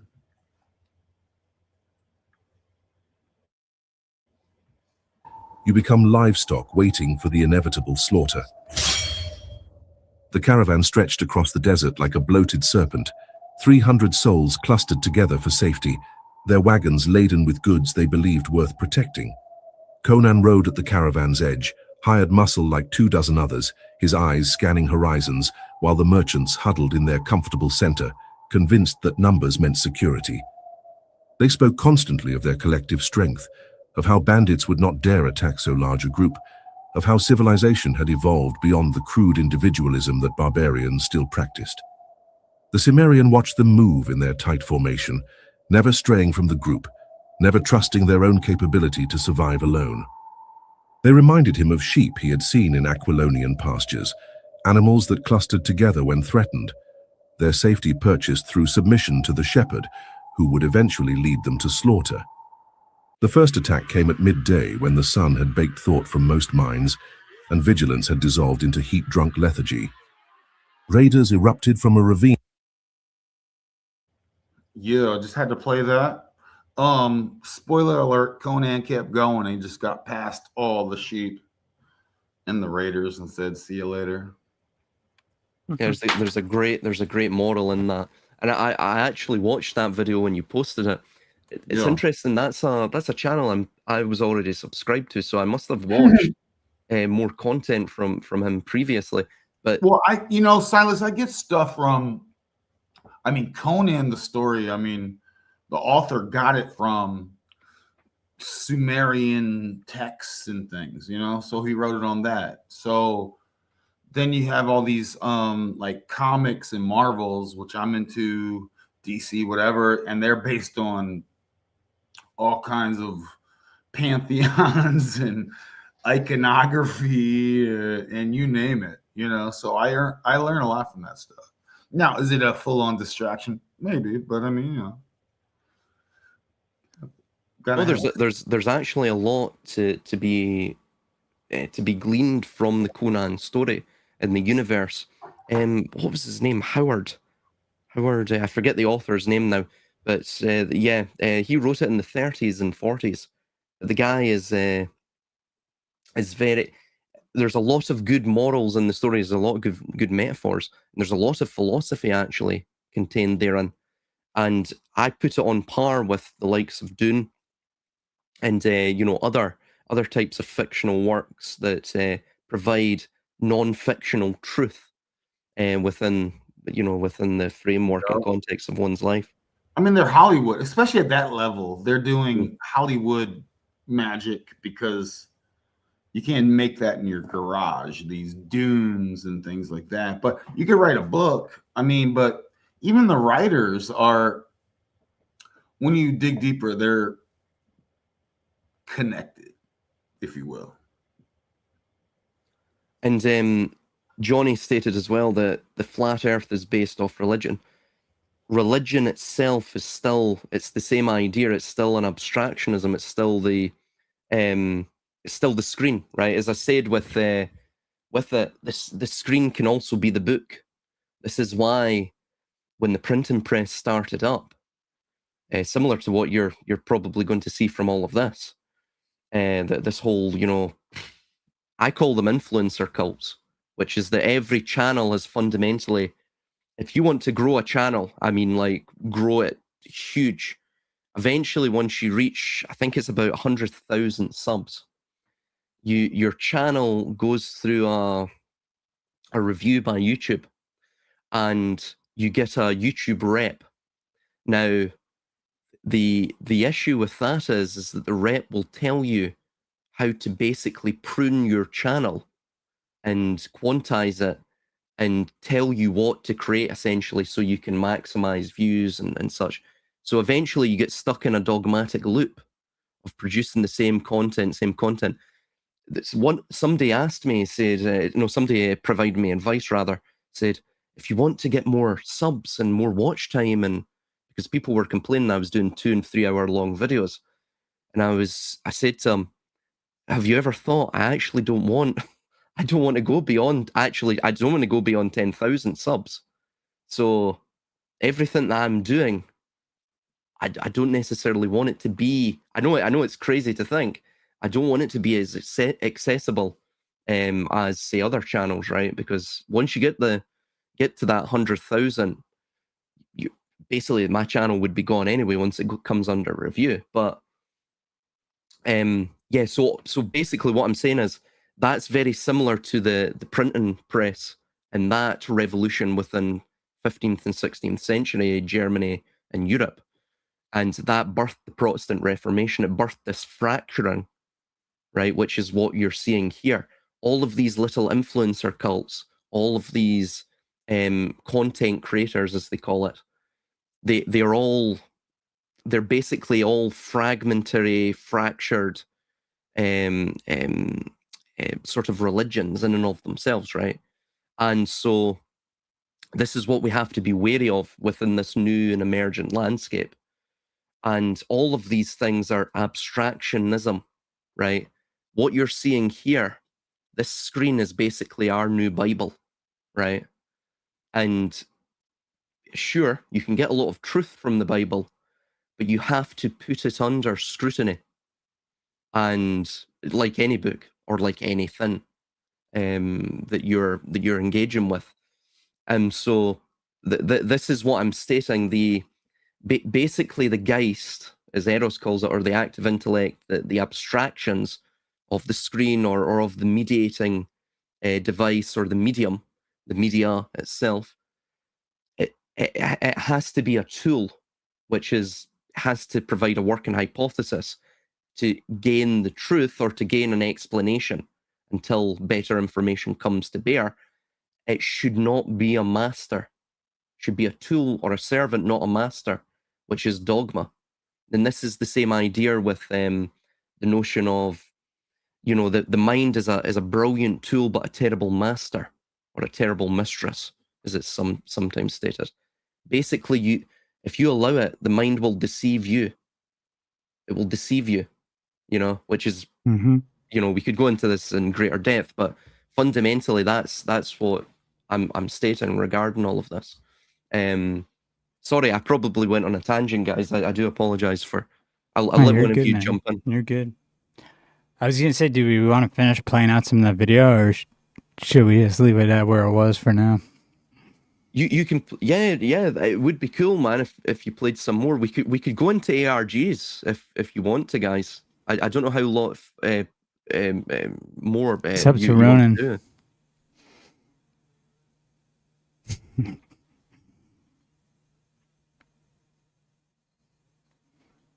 I'm good for a bit.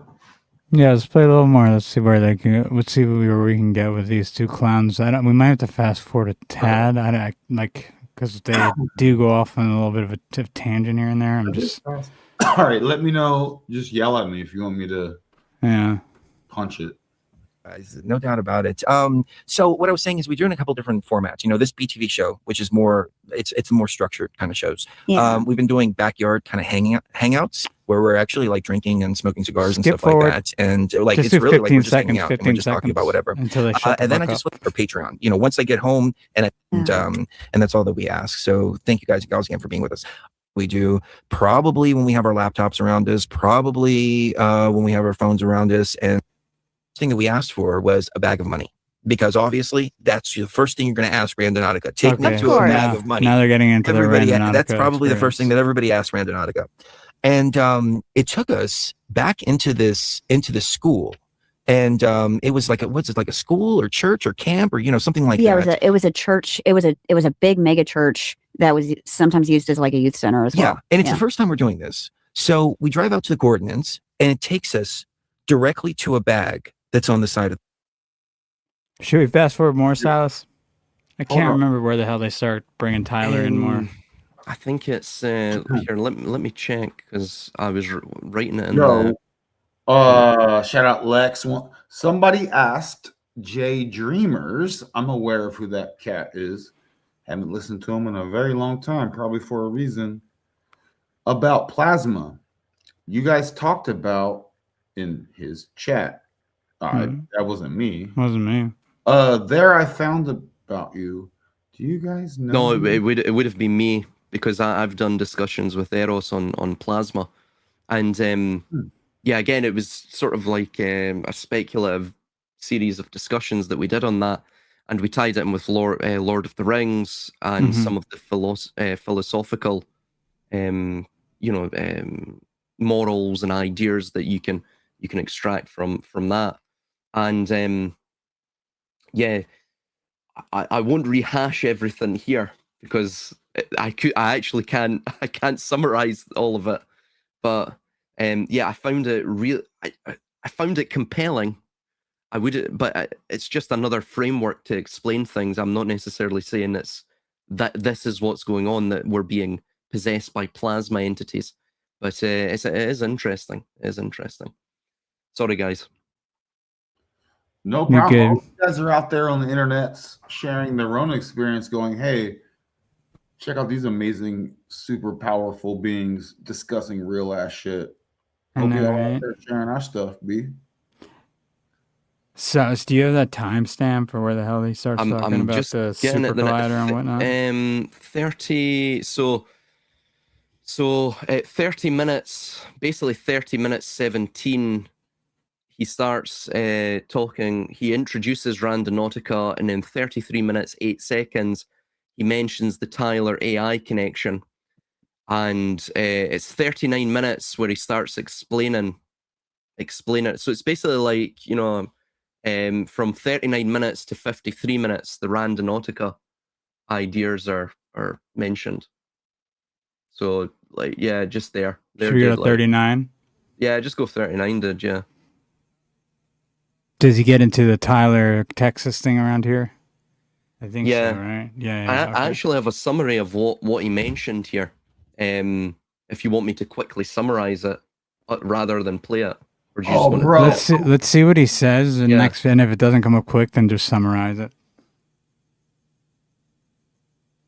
Australia, New Zealand right now, and they've been doing some really draconian lockdowns over there and all kinds of weird stuff going on.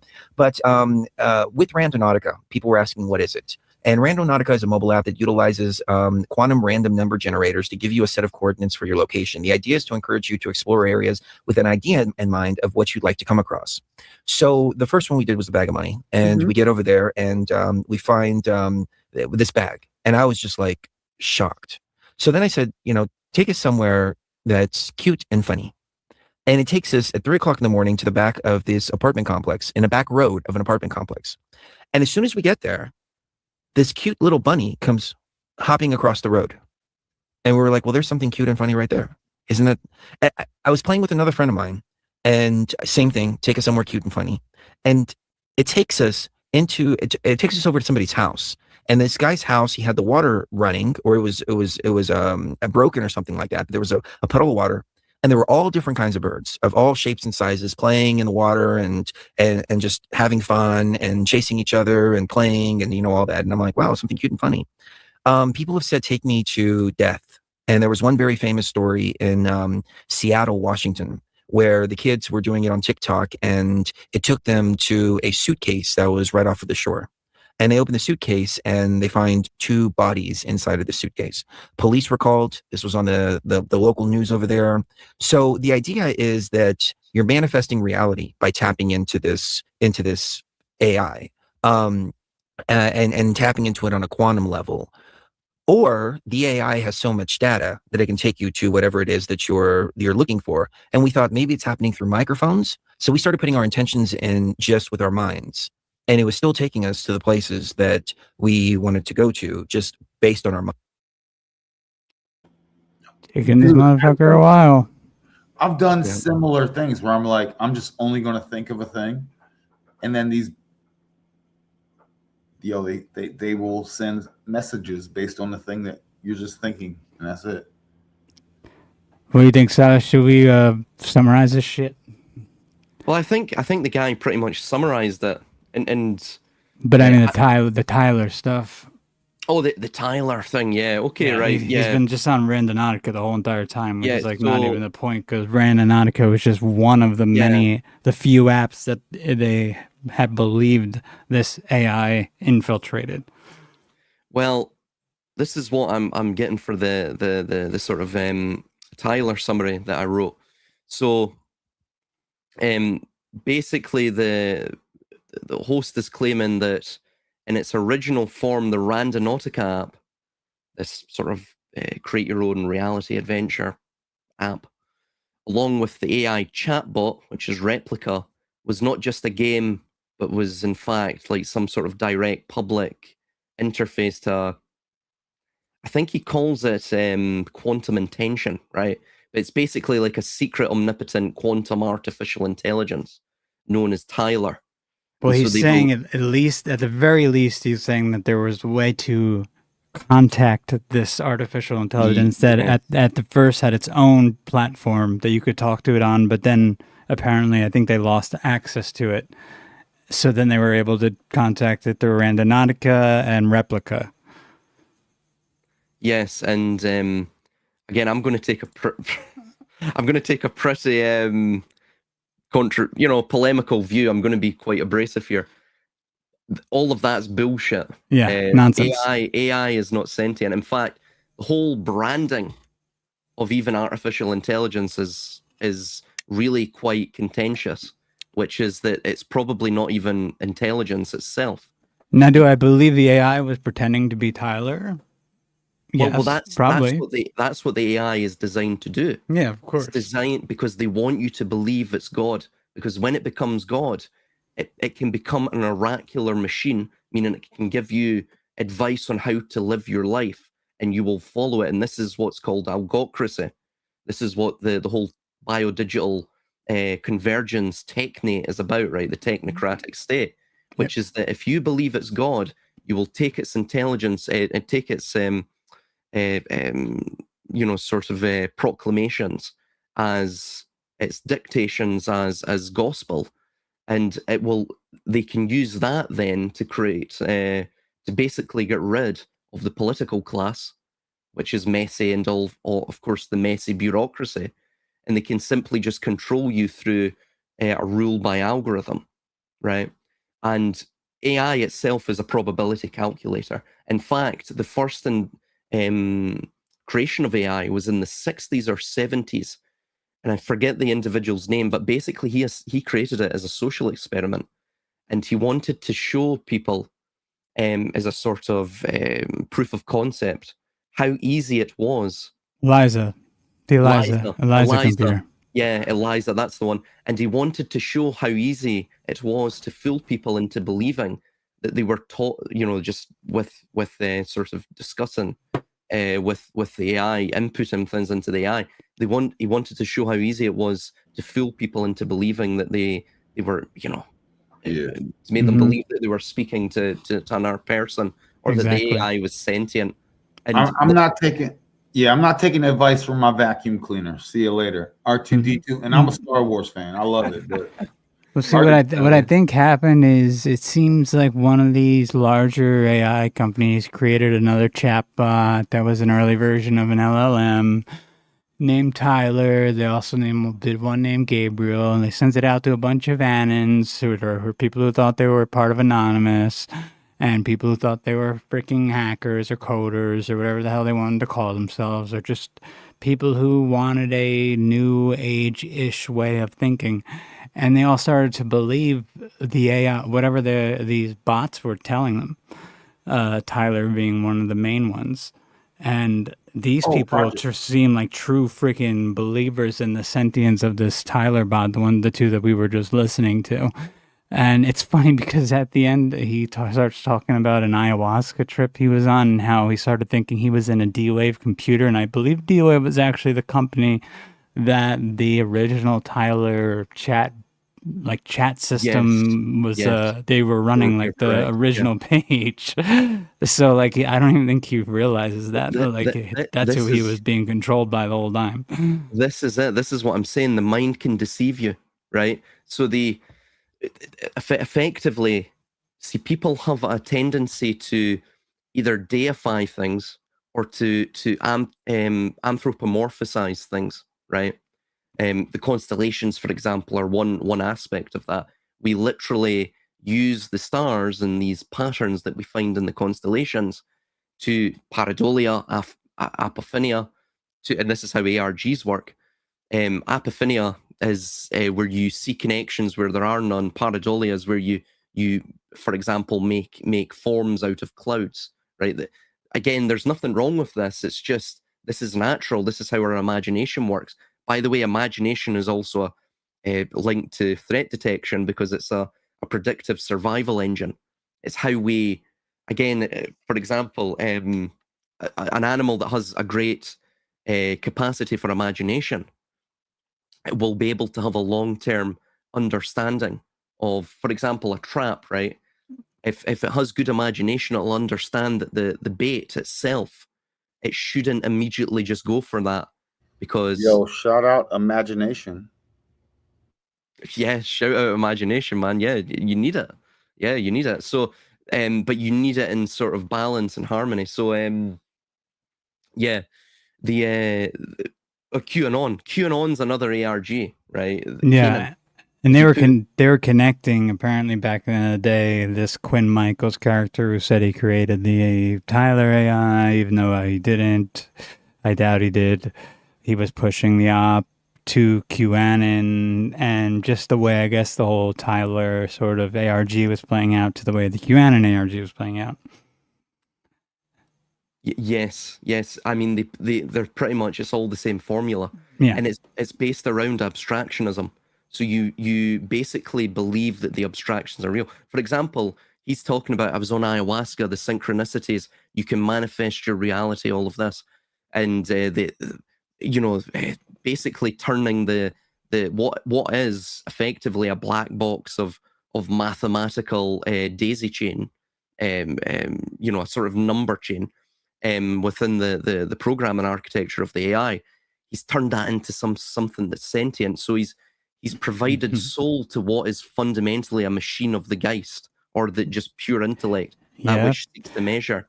And then even in those AI sort of podcasts that Ronin had found, the one in the Game 23, which is also a part of this. And there were two other ones one was like they looked like names of gods or goddesses that would have been from like the Cthulhu mythos that Lovecraft would have written. And they looked like they would have been out of Crowley's writings.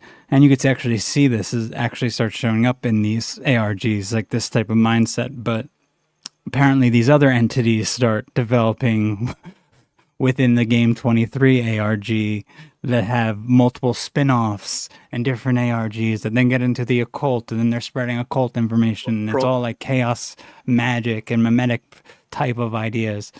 And it's just spreading, and most of it's nonsense. Well, this is the Golem engine. See that's why propaganda, its primary modus operandi, is not to make you believe in a certain lie. It couldn't give a shit if you're emotionally engaged with the system. This is why they fake all the crap now, and they know damn well that, they know that you look at all of these things and that it's all fake. That we do this. This is why they do it. They deliberately do this, because what they're trying to effectively turn you into is a tabula rasa, which is a blank slate. They want you to believe nothing at all. They want you to be in a state of radical uncertainty, because when you destroy the shared baseline reality, there's nothing that connects people. So you turn into this atomized unit. And here's another thing. That goes into that vassal talk earlier today in Slick Dissonance Telegram. Mm-hmm. Exactly. Yeah, you turn into the vassal. Yeah. Sorry, bro. Oh, and I was going to say, too, if you guys remember during the peaceful protest that BLM was doing. Yeah. Apparently, they were writing things that might be interpreted as nihilistic graffiti on the walls. But yes, if I had actually conversed with a few people who were like participating in these protests back during that, and protest riots, I should say. I don't know why I said protests, but whatever they were. It was a mostly peaceful but fighting. The operations that were the mixed reality intelligence operations that were going on at the time. And one of these people I was talking to on Reddit, she had brought up how they had this belief that the meta reality, the metaverse, this type of AI based manifest any type of world you want, it was like a technology being kept from them. So like their nihilistic messages on the walls weren't actually about the destruction of, I guess it was really it was about the destruction of this reality, but they wanted to be put into this meta reality. That's what they wanted. They wanted that. Yeah. They thought they were being kept from it by whoever the people in charge. And I'm just like, I had to stop talking to her because I was like, God, this was too far gone. Well, that's the Matrix LARP. That's why the Matrix came out. It was to establish this conspiracy culture, which has led us down basically what is dogmatic nihilism masquerading as enlightenment. And it's to bring us into that state. Sorry, bro. Yeah, like Chris, what do you think about this comment right here? It's on the screen. I think it's a good comment.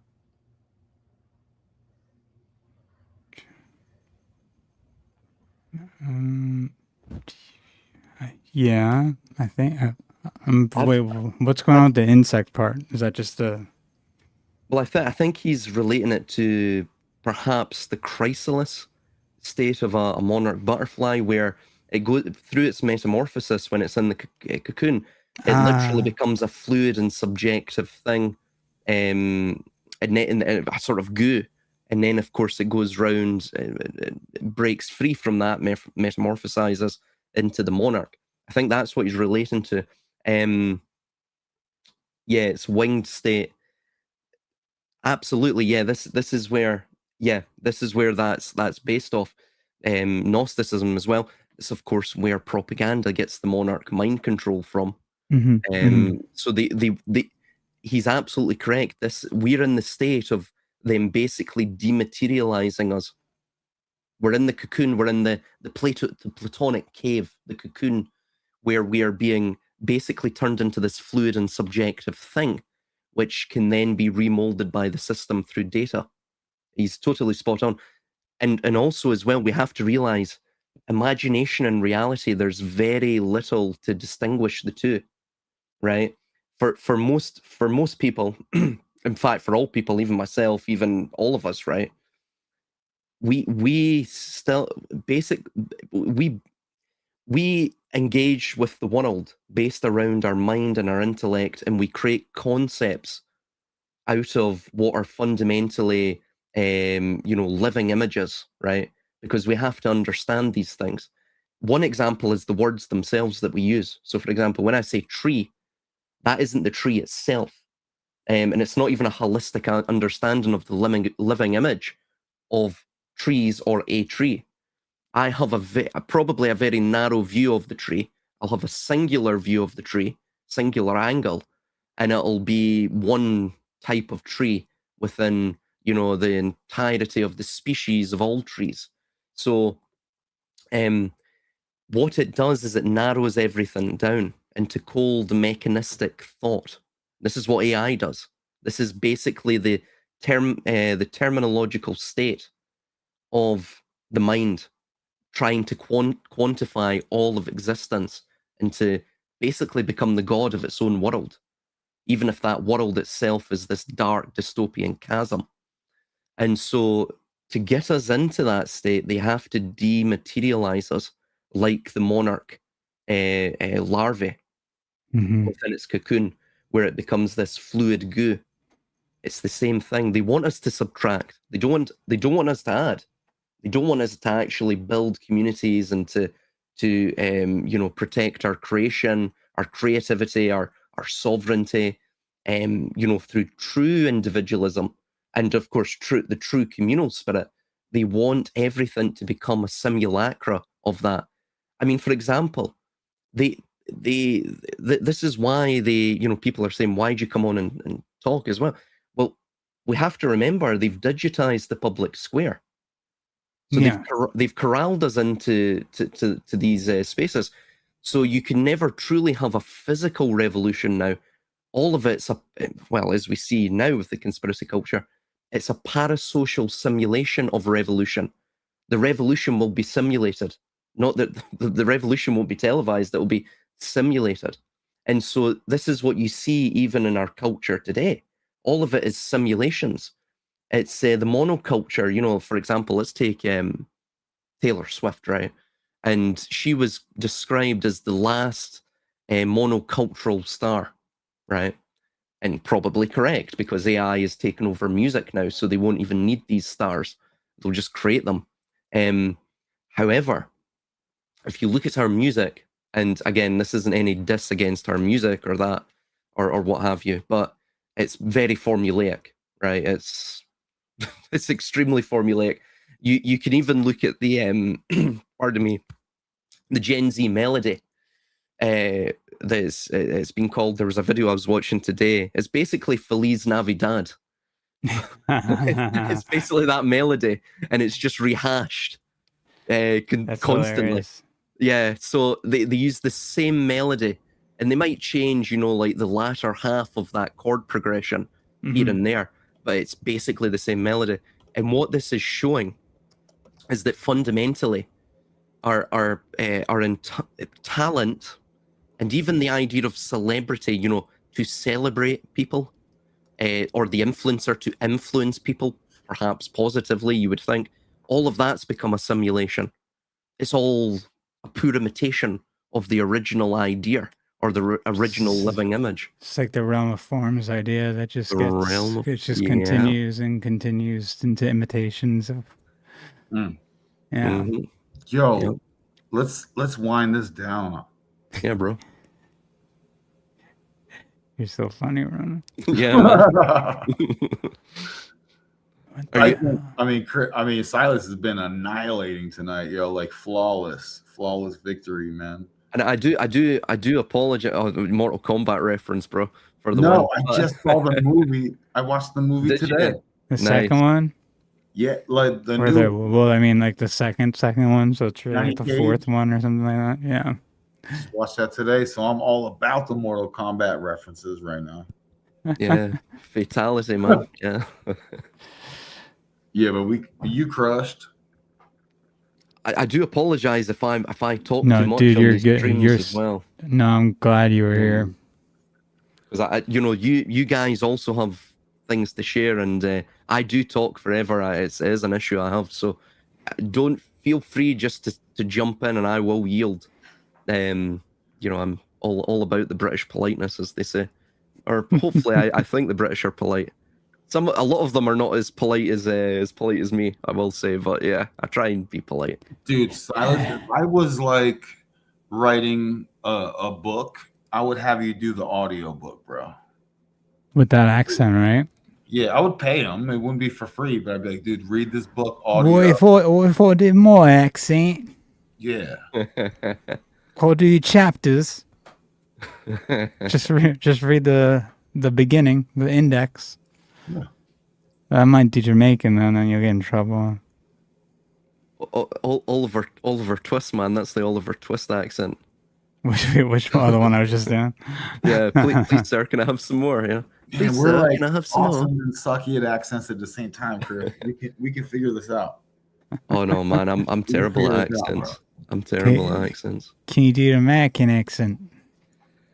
Well, yeah, but it's a very generalized American accent. Yeah, it's like, let's hear it. Yeah, dude, hello, dude, yeah. Oh, nice, California, bro. Yeah, I can only do the because I grew up listening to like pop punk and that. Oh my god! So I even. Why does your voice get so high? It's so funny.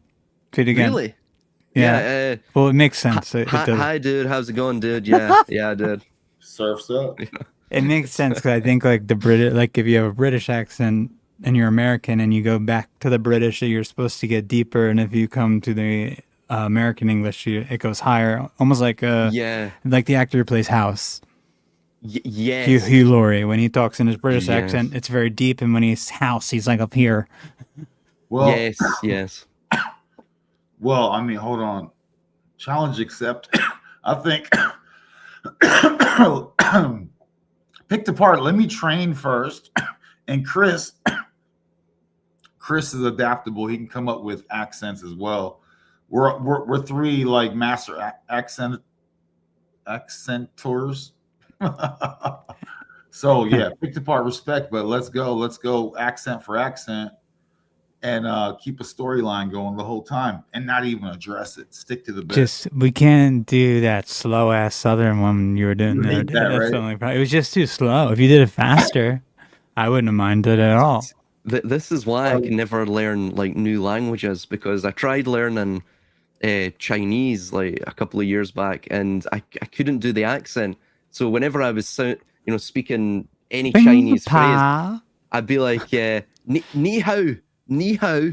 Ni hao. So I sound like some Glaswegian individual. Oh, I say Chinese Mandarin. Sorry, Mandarin specifically. Mandarin, they sound angry. Yeah, like so it's like ni hao. Just do that. So many Jet Li movies. I feel like I can speak Mandarin with an accent, but the words won't be right, but the accent will be on. Yeah. No, if you know the words and you're doing the accent, now we're getting into weird. I'm like the inverse. I'm like the inverse. I can learn the vocabulary, but it's like when I was learning German as well. I had this weird boomhouse. Like this really, really weird accent. I couldn't get the accent. It's the same reason I can't really speak Portuguese. I tried to learn Portuguese. And Armin, like the first couple of words in, he was like, just shut up, you're murdering my language. Well, I mean, you don't need to use an hold accent on, as long as you know the language, it's fine. Hold on, Chris, real quick. By the way, we're not allowed to put up a sign that says no Portuguese, but no Portuguese. Or no Portuguese. The Portuguese. By the way, I didn't just do that. That was from Family Guy. You're so how high on a scale to 1 to 10? What? You. You. I'm in the kitchen. Yeah, you're gone. Like 3 feet off. You Pluto. I don't know what you're referring to, bro. You know what I mean, man. Oh, yeah. Bringing up Family Guy jokes. Like, say Family Guy, I can't help myself. But it's like no. But shout out Portuguese though. Silas, do Boston. No, that might be easier. I can't do Boston. It's Cowboy, Texas. I can't do an Irish or Boston accent, but it's I an feel accent that I want to. I really like the Boston accent. I think it's cool. You just gotta take the car and throw it over into the river, and then nothing, you know. You're good, man. That's really strong though. What's the New Jersey accent like? It's like I mean, I probably have it sometimes. Like if I just talk a little stronger. I mean, dude, you gotta have a lot of like fog. There's all this fog in the river over there, but it's like just something. It's not really that crazy. Hey, forget about, dude. They're on. It's very Sopranos-y, but it's also like Jersey Shore. You ever saw it? The Guidos. But it's all exaggerated. That's really like a lot of people in New Jersey don't have an accent. I don't have an accent at all. I don't think. Maybe once in a while it'll come out, like when I say orange. I don't know. People say that I have an accent when I say orange. Water. Do you hear it on orange or no? I do. My Baltimore accent was horrendous. They go water, like water. Because Maggie says orange. I think she goes orange like that or something like that. Yeah. And I go orange. Like, oh, I think that's how I go. Now I'm forgetting. My mind's like drawing a blank. Wait, where's your girl from, dude? Chicago. Okay, they could be good people there. She sounds like she's from good. You know, she's Italian. Like me. She's down. Is that what you said? No, she's Italian like me. So we're both kind of right. So there's a lot of things we probably say the same even. But worst case scenario, things get real stabby, but it's like shoulder to shoulder, back to back, getting real stabby against all our adversaries. That's what happens when you. Hey guys, I didn't make this up. When you put two Italians together, that's just what happens. You know what I mean? It's like legionaries, bro. Like Roman legionaries, yeah, legionaries. Just in formation, like we're taking on the world. Yeah. Yep. Where are you from, Ronin? Just like general state, man, or I'm from Maryland. Maryland. Oh right, yeah. Baltimore and DC. But you have no accent either. I worked on it, bro. It was so bad. My mom is from the UK. She was born in the UK, so when I would be outside and talking feral and savagery, and then I'd come inside, she would have corrected me with like English. She'd drink tea and stuff, you know what I mean? She smack you and stuff? No, she verbally smacked me like. Oh, she didn't hit you? No. Are you sure? You okay? I'm fucking with you, man. I'm messing with you. And Silas has to say "idea" because when he's connecting another word, that's just like the Australian. They need to have an R at the end. Yeah, I've always done that. It's and also as well, it's part of the accent. Well, no, it's only a me thing, and other Scots have also stated that. Because that's an Australian accent. If they say idea, when they have a word connected to it, they go idea. They have to connect. They use it with an R. They use an R in between. I've always found it easier as well. Knowing the difference is a big deal. Like when speaking full on proper, you gotta know when to dial it up and dial it down. Read the room. It's hard to tell the difference between Irish and Scottish though. Sometimes. Oh come on! I've never understood that. I can tell. Every once in a while, well, I guess when Zeal is around, then I hear it better. Silas. Because Silas is Scottish. He's not Irish. He's Scottish. Edinburgh. Where you from, dude? Where you from, Silas? Well, Edinburgh. I mean, the accent that I'm putting on now is sort of an Edinburgh accent. You know, it only. Silas from Edinburgh. And then you go, I'm from Ireland. I'm from Ireland. Give me a Guinness. Right? So you have I'm from Ireland. Give me a Guinness. Do, do, do, do, do, do. And then dog. Dog. Melodious. Yeah. So somebody said as well. From Edinburgh, Scottish. If it's not made in Scotland, it's crap. You know, I've seen. It's crap. Do that again. That was good. That was the best one you did. It's like the Shrek or Michael Myers version of the Scottish accent. Yeah. Well, that's where I got my education. Bro, hey, better play. Probably one of the better places, I would say. Dog. Somebody said as well before we go. Dog. Silas say 55.555 in German. Dude, when I go back to Maryland, man, people think I have an accent. I'm like, I have like a world accent of no accent, but heavy accent, but you can't nail it down. Yeah. What is the 5555 thing? Oh, it's like it's like a really long. No, they got peanut butter in their mouth. Machete. Connected number. Was it 55.555? Why the hell? Probably say it faster than that, but yeah. Seems. Deborah loves your accent, man. Yeah, thank you. It's not fair, but I'm a fan as well. I'm a fan as well. I've pretended to be British before, probably once or twice. Sherry, we think the same thing about Americans and Canadians. We think you guys aren't breathing correctly. Maybe we have different breathing exercises for our languages. I don't know. Maybe that's where the difference comes down to. I don't know.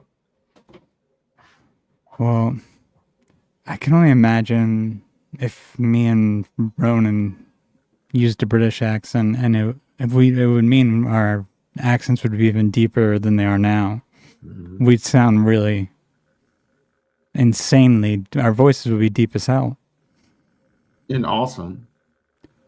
Our message, dude, Chris, if we went full on British accents, both of us, properly, and never address it and keep spitting this knowledge, it would punch through so hard. And then we should make Silas speak American. I can only speak in the Californian accent though, and also as well because I listen to like a lot of like Blink-182 and all of that. See, like you can't listen to Tom DeLonge and then. Well, see when like they say the oo sound like a U sound. You know when they like really front it. You know it's like how are you? Yeah, that's Tom DeLonge. Yeah. He sings weird. Like that's him. Like and I'm so sorry. Like it's not. That's not normal. So that's basically my understanding of the American accent. So that's probably what you're going to get. British bands pretended to speak English and sung in English. Yeah, they lose their accent. It's weird, right? And it was dope. Oh, yeah. Oh no! All of the vocalists that I've had in our band, they all sing in a very sort of neutral. It's almost they turn American. It's like that very neutral American accent, you know. But yeah. Dude, you gotta come visit, bro. Yeah, man. Totally, bruh. Totally. Yeah, or bruv as they say down here. Like we don't say it here, but they say bruv. We say brother or brer. I mean the UK side got some annoying slang where they're like saying fam, scene. You know, they're like scene. Oh no, that's down in London. Do you know what we say instead of fam? We'll say neighbor, which is like our version of neighbor. Neighbor. Neighbor, aye. All right, neighbor. How you doing, neighbor? Dude, I'm gonna throw that around my neighborhood and see how it's received. Yeah, bro. You mean the neighborhood? Yep. You mean the neighborhood, bro? Eider neighbor. It's horrible. See, it doesn't work in the American accent. No. You sound. No, bro. You still gotta be careful what neighborhood you're in. Talking about what's up, neighbor. You gotta be real careful how you enunciate. Oh yeah, shit, you're right. Awkward. Oh my god, that could get dangerous. Yeah. The, oh my the god. American ARG right now is weird, Silas. Just saying. Yeah, so I won't say that word if I come to America. I'll just say neighbor. Neighbor. Hello, neighbor. How are you, neighbor? How are you doing? Yeah. There you go. Yeah. Oh, you're about to be a psyop cell. You could do it. Yeah, I'll go to America and I'll take on an American accent. That's my dream. Or a Texan accent. That would be hilarious. You could probably get a job at a university. Ain't hard doing Texas. Just go nice and slow. Yeah, it's like the long draw. Yeah. No, they're quicker in Texas. You talk like this, you'll be fine. ain't slow. You can talk faster. That's not like the Bible Belt. I know, Sherry. My accent is nice, but if I was to wear like a nice Stenton cowboy hat, it wouldn't sound right with the accent that I have. So I think, Could you imagine seeing Silas on like a horse with a cowboy hat, and then he comes with his Scottish accent? Well, fire, dude. It'll be like Yellowstone, but we don't say yellow here. We say yellow. Yellowstone. Or Yellowstone. Yeah. So that would be the Scots version. Yeah. That'd be hilarious. Cool with it. They have a pikey out here trying to mix accents. Dude, desert people, like if you go into Arizona, New Mexico, and you're talking about NPC, dude, there's desert fried. I feel like sometimes out there in the desert is frying like next level stuff. I have no idea what you're talking about. Apocalyptic. Phoenix, Tucson to Albuquerque, like it's already like but you come to cool places like Appalachia, you're good. Oh yeah, well there's a lot of Scots, people from like Scots extraction and that there as well. There's really a lot of them settled, so yeah, man. Bro. Yeah, bro. Same New Jersey. There's a lot in New Jersey. Irish, a lot of Irish. There's a lot of Italians as well, I've noticed. Well, yeah. Oh, yeah. Sopranos much. Just talk about that. I'm joking, Chris. Because New York was where the mob was too. When they all came on the boat, so the mob was operating in New York and then it's Chicago. But you got the Irish too there for the same reasons. But don't forget the real gangsters, and they have certain hat wear. I'm just saying, but they're not spoken. The Italians are the scapegoats, and the other ones are the scapegoats, but most of the Bugsy Siegels and all them, they're them people. So yeah, well, I mean, I think they were looking at the genetics of the Hebrew people, and a lot of them actually are having like they're from the region of where Italy is. No, now. For real, all them people, man. I'm telling you, they started all the open debauchery. Be like for real, gangster shit, music shit, Rockefeller. Changing energy, changing the education, making up stories and all this. And, here we go. And then fast forward, like, they're the cats, at least in the presentation, that's been starting most of the stuff, It's weak. It's lame. Yeah, dude. Yeah, man. Right, guys. I'm going to head off. You ready to go, Silas? He's ready to go. Yeah, I'm ready to go to Betty Bo's, not the land of Nod, as they say. Lala land. Land. I'm gonna have head movies playing in my, playing all night long. Well, you take care of yourself out there. Did you have fun, Silas? Did you sound creepy with that sort of Texan southern accent? He's working on his accent. I gotta work on him, Yeah, working at you. It just sounds creepy, dude. Right, guys, take it easy. Have a good one. Later, bro. Talk to you later. Bye. Later, Ronin. later. Chris, you still here? Yeah, I'm with you. How was that one? It's great. It was great. That's great. Nice. I mean, we definitely rambled on at the end for a little longer than we should have, but it was fun. All right, But I thought the rest was great. All right, sweet. Everyone, the chat crushed. Later. Thank you, everyone, for coming. Ronin, thank you for having us. Good stuff as always. We'll talk soon. I'll talk to you later on tonight, probably. Appreciate you, man. Love you, buddy.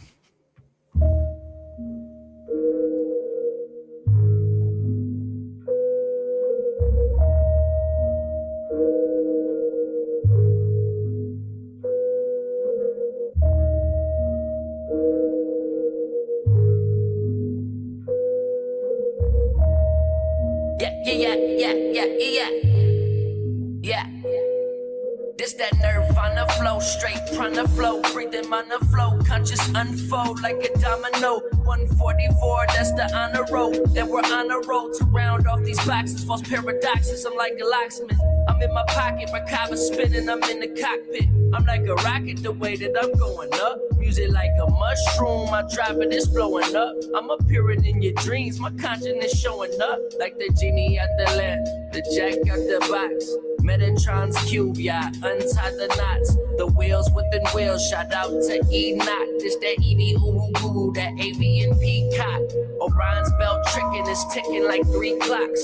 Unlock Pandora's box and kick it like Reeboks. Alkaline, crystalline, a pineal and detox. 2 eyes closed, 1 eye open, I'm scoping like Cyclops.